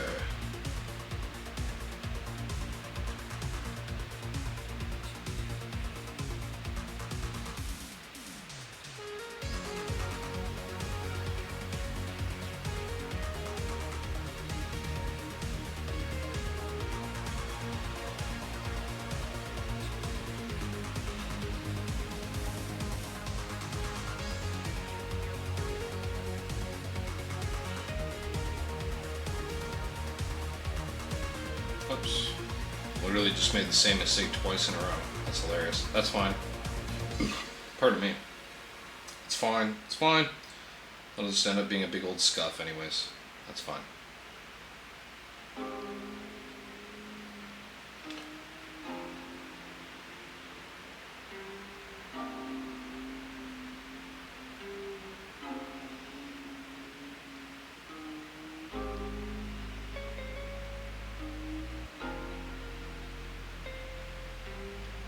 I guess I didn't really come along this side. Edge highlight these. I'm literally just basically like dry brushing with the edge of my brush here. This is like super like low tier edge highlighting 101 here. Paint dried out. Just gonna go ahead and make sure that, yeah, I've got some actually drawing in the brush right now.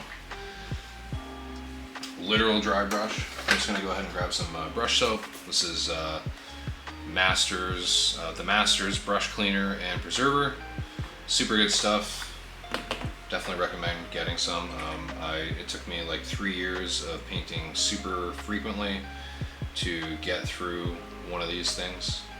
They last a really long time, and you can tell I'm already working my way through this one pretty well. But I definitely like to make sure I clean my brushes at the very end of every session at a minimum. I generally will clean them at least once throughout a session, and so far I haven't had to with this one. I've been washing it frequently enough while I've been painting that I haven't had any paint dry in it, but I definitely just had some paint dry there. So I'm gonna go back to that sky gray and keep getting these little edge highlights done.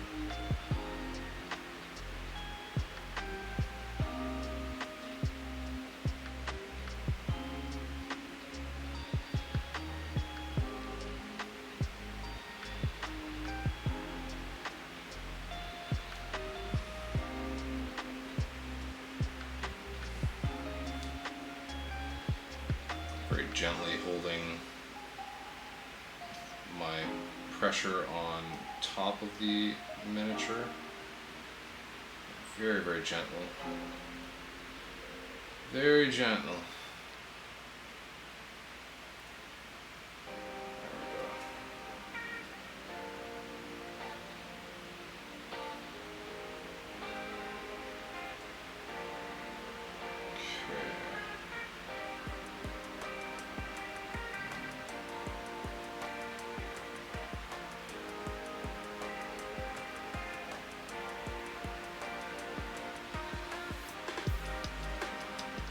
Good enough.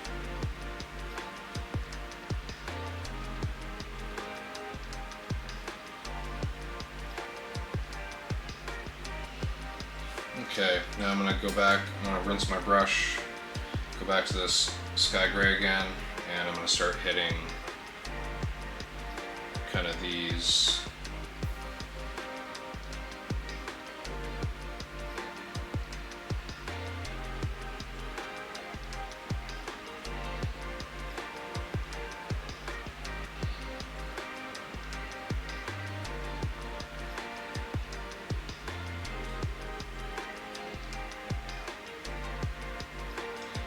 Now, this wasn't casted very well, unfortunately, so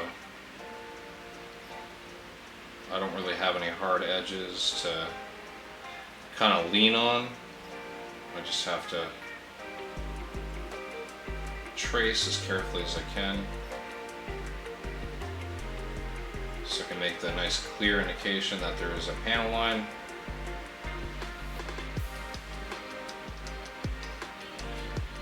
Not the cleanest edge highlight there, it's pretty bold. I'm going to go ahead and clean it up a little bit.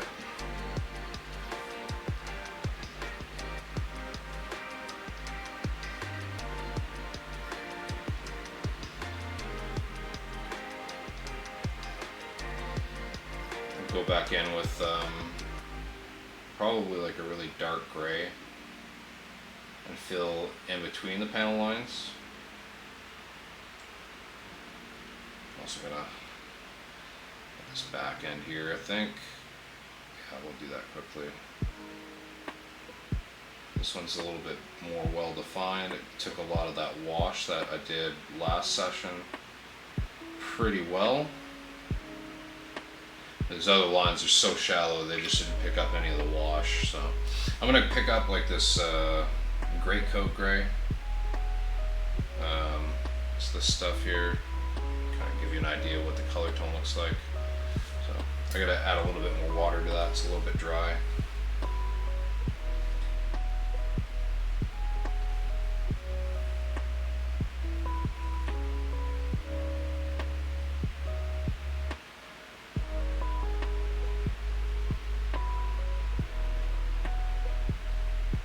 Just kind of tracing in that line.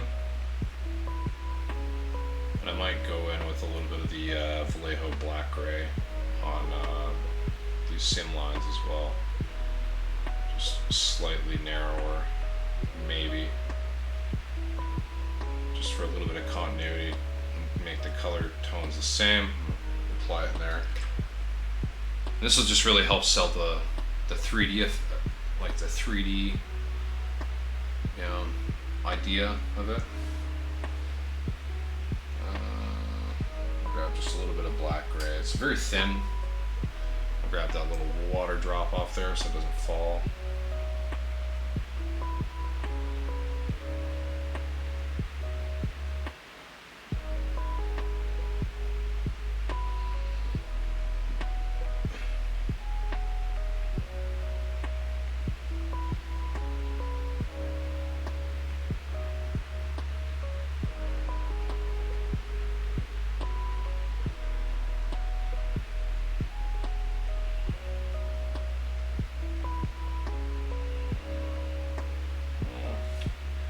That was a little sloppy at the back there, but that's okay. I'm going to be adding a bunch of enamels and stuff in here anyway, so I don't really care. Boom. I'm just going to go ahead and add kind of the two inline edge highlights with the sky gray, and then I can start going on to like the initial scratch lines. Ooh, I haven't heard this song in a minute actually. It's a banger.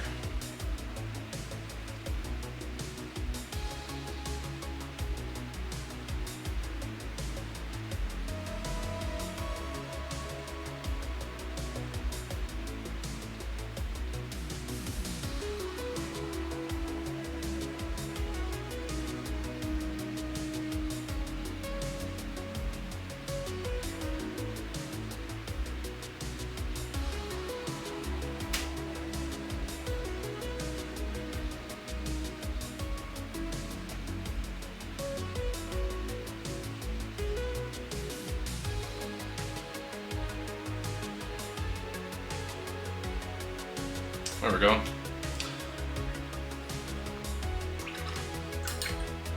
The train got Riz. Yeah, dude.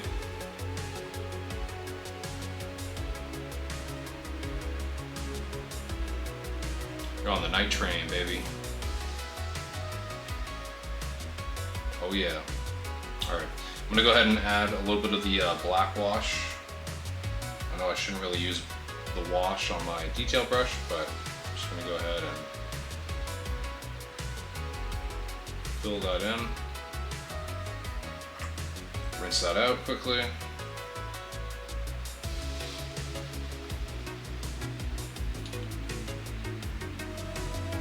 just going to go ahead and kind of fill in those little crevices a little bit more. Make the crevices a little bit more moist. Alright, I'm going to go ahead and grab enough of my childish humor. I'm going to go ahead and grab a little bit of Temple Guard blue, and I'm going to edge highlight in these areas here on the door. Try to make these lines as crisp as I can.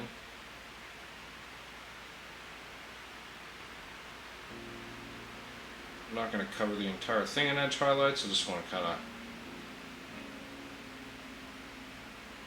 get a little bit.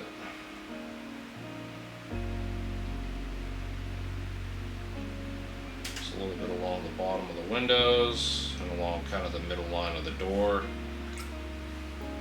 I'm just going to grab a little bit of black and see if I can kind of trace in the middle split line between the door. So I can get in a bit more of a relaxed position here. There's one big thing, especially if you're going to be doing something like this where you're talking and painting, you want to make sure you're in a very comfortable position. So you don't really need to move much. I have my elbows both sitting on my desktop, as always, or as ever, as Duncan Rhodes would say. Oftentimes I will also have my wrists close together, but always I kind of have like things braced against each other, like I've got these two fingers braced against my thumb on this hand, so I can do things and have them be stable, because otherwise I am very shaky. Can't really keep myself stable. So gotta be a universal thing that someone's thumb always ends up covered in paint. Yeah, pretty much, man. Like especially if I'm dry brushing, I will like kind of test dry brushing like on the side of my hand and up towards my knuckle, because my knuckles are usually a little bit dry. So I'll kind of hit this knuckle, the smooth part of my hand, and then up here. So usually this whole area will kind of be covered in like just random colors. Sometimes it looks cool, sometimes it just looks like I'm filthy. But thumbnails are good to test consistency. The skin on the thumb is really good just to pull excess paint, because it's, you know, more textured and it pulls more paint as it is, and more moisture. So it's good for kind of pulling off excess, and then I'd like testing consistency on the thumb. Just in case there's any in the chat that are curious as to what the hell I'm doing.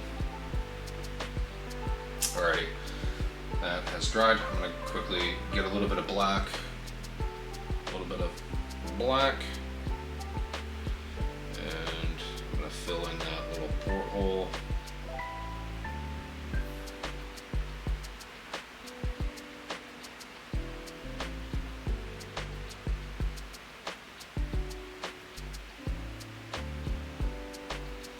Good enough. I'm gonna go ahead and grab some more of this Temple Guard blue, the edge highlight color for the teal or the turquoise, whatever your preferred vernacular is. I'm gonna go ahead and edge highlight on the framing.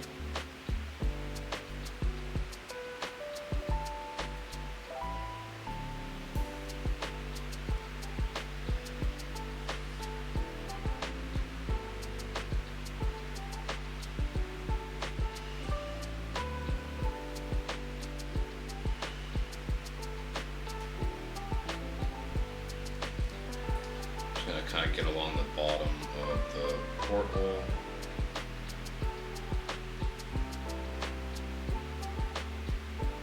If that's possible. Yeah, good enough. You know, good enough. That's it doesn't need to be super clean. Just the impression of an edge highlight. I'm gonna go ahead and add my edge highlights on this side. This Temple Guard blue is really drying out quite a bit.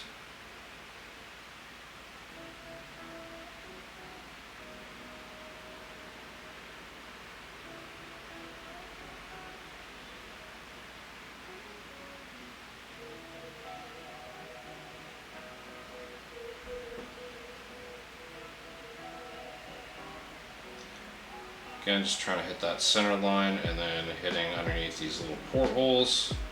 And that's pretty much good. We don't need to do really anything more on the doors. They're detailed enough. Again, tabletop terrain, this isn't like a mat, you know, like a super sick display piece. If it was, I'd probably be adding like, you know, chipping and stuff to that, but I don't really care enough. Really, really dig how the windscreen came out though. I think we'll probably call it quits for tonight right here. We're pretty close to 11 o'clock. We are, you know, 15 minutes out. I might get through all the first layer of chipping and scratching, but wouldn't get through the second one in time. So we can save that for next time. And we'll be doing a bunch of it to the remainder of the cars anyways. So yeah, we'll continue on with, you know, more edge highlighting on the other cars and chip work and all that good stuff, because I do have the other cars here.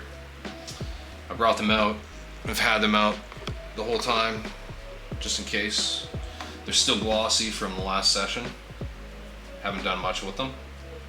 Actually, haven't done anything with them.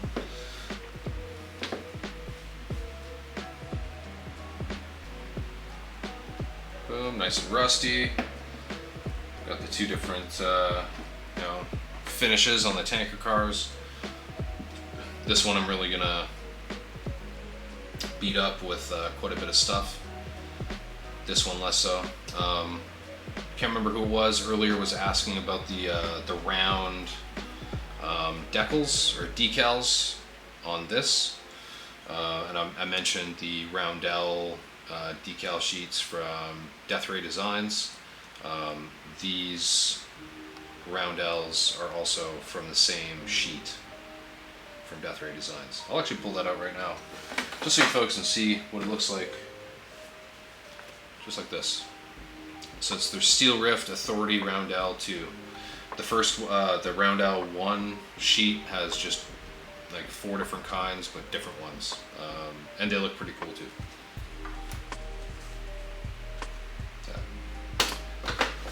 Alrighty. I'm going to quickly pop over to my PC. I'll see if anybody has any questions or things they wanted to bring up before I close out the stream, and yeah, we'll go from there. Bear with me.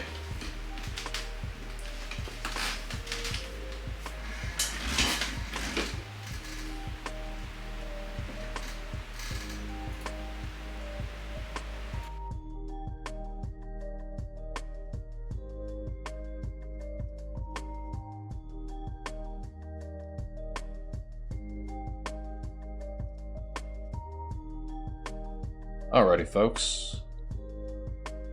That was a fun stream. I had a good time painting the windscreen. I really enjoy doing sky, earth, non-metallic metal. It's a very fun technique. It's actually very simple. I hope it seems simple. It's a very simple concept. It just takes practice to kind of execute the steps, a little bit of patience, kind of understanding what colors you're going to be working with. That definitely helps. Definitely take some time, practice it. I really highly recommend you try it if it seems daunting to you. I promise once you start working through this, if you trust the process, it will yield you some pretty good results. And the more you practice it, the more clean it's going to look. Just keep working at it. Next stream we will try to crush out the last of the details on all of the train cars. Gonna add some more decals and by way of graffiti decals from Death Ray Designs on some of the freight cars, and then I'm also going to do all the weathering and final detail work on all those cars, and that way we can kind of finish with those, because that'll be the third stream working on the train cars, and then from there go on to I don't know, whatever the viewers want. I'll put out a poll post. I said I was going to do that this past week. I'm going to do that this coming week probably at some point, just to see what folks would be interested in. I have some buildings from Thunderhead Studio that he sent me. I've also got some ones that I printed that are also from Thunderhead Studio a long time ago, like the Slums buildings. I have them in like Miami, like 1980s Miami bright pastel colors. Wanted to do some fun stuff with that. I've also got like a tripod, Ares Apollo, a bunch of other mechs. We'll see what you folks are interested in, and we can get cracking onto it. KZ Freak, you're very welcome. Hope you enjoyed. And with that, we may as well bid everybody adieu. It's been a good night. More viewers this time than the last time. It's been good. Really appreciate you folks spending your time with me tonight. I had a good time. This has been all aboard the Painting Express Part 2. Arclight's happy little painting session. My name is Zach. Been watching Arclight Miniatures Twitch channel. Have a good night.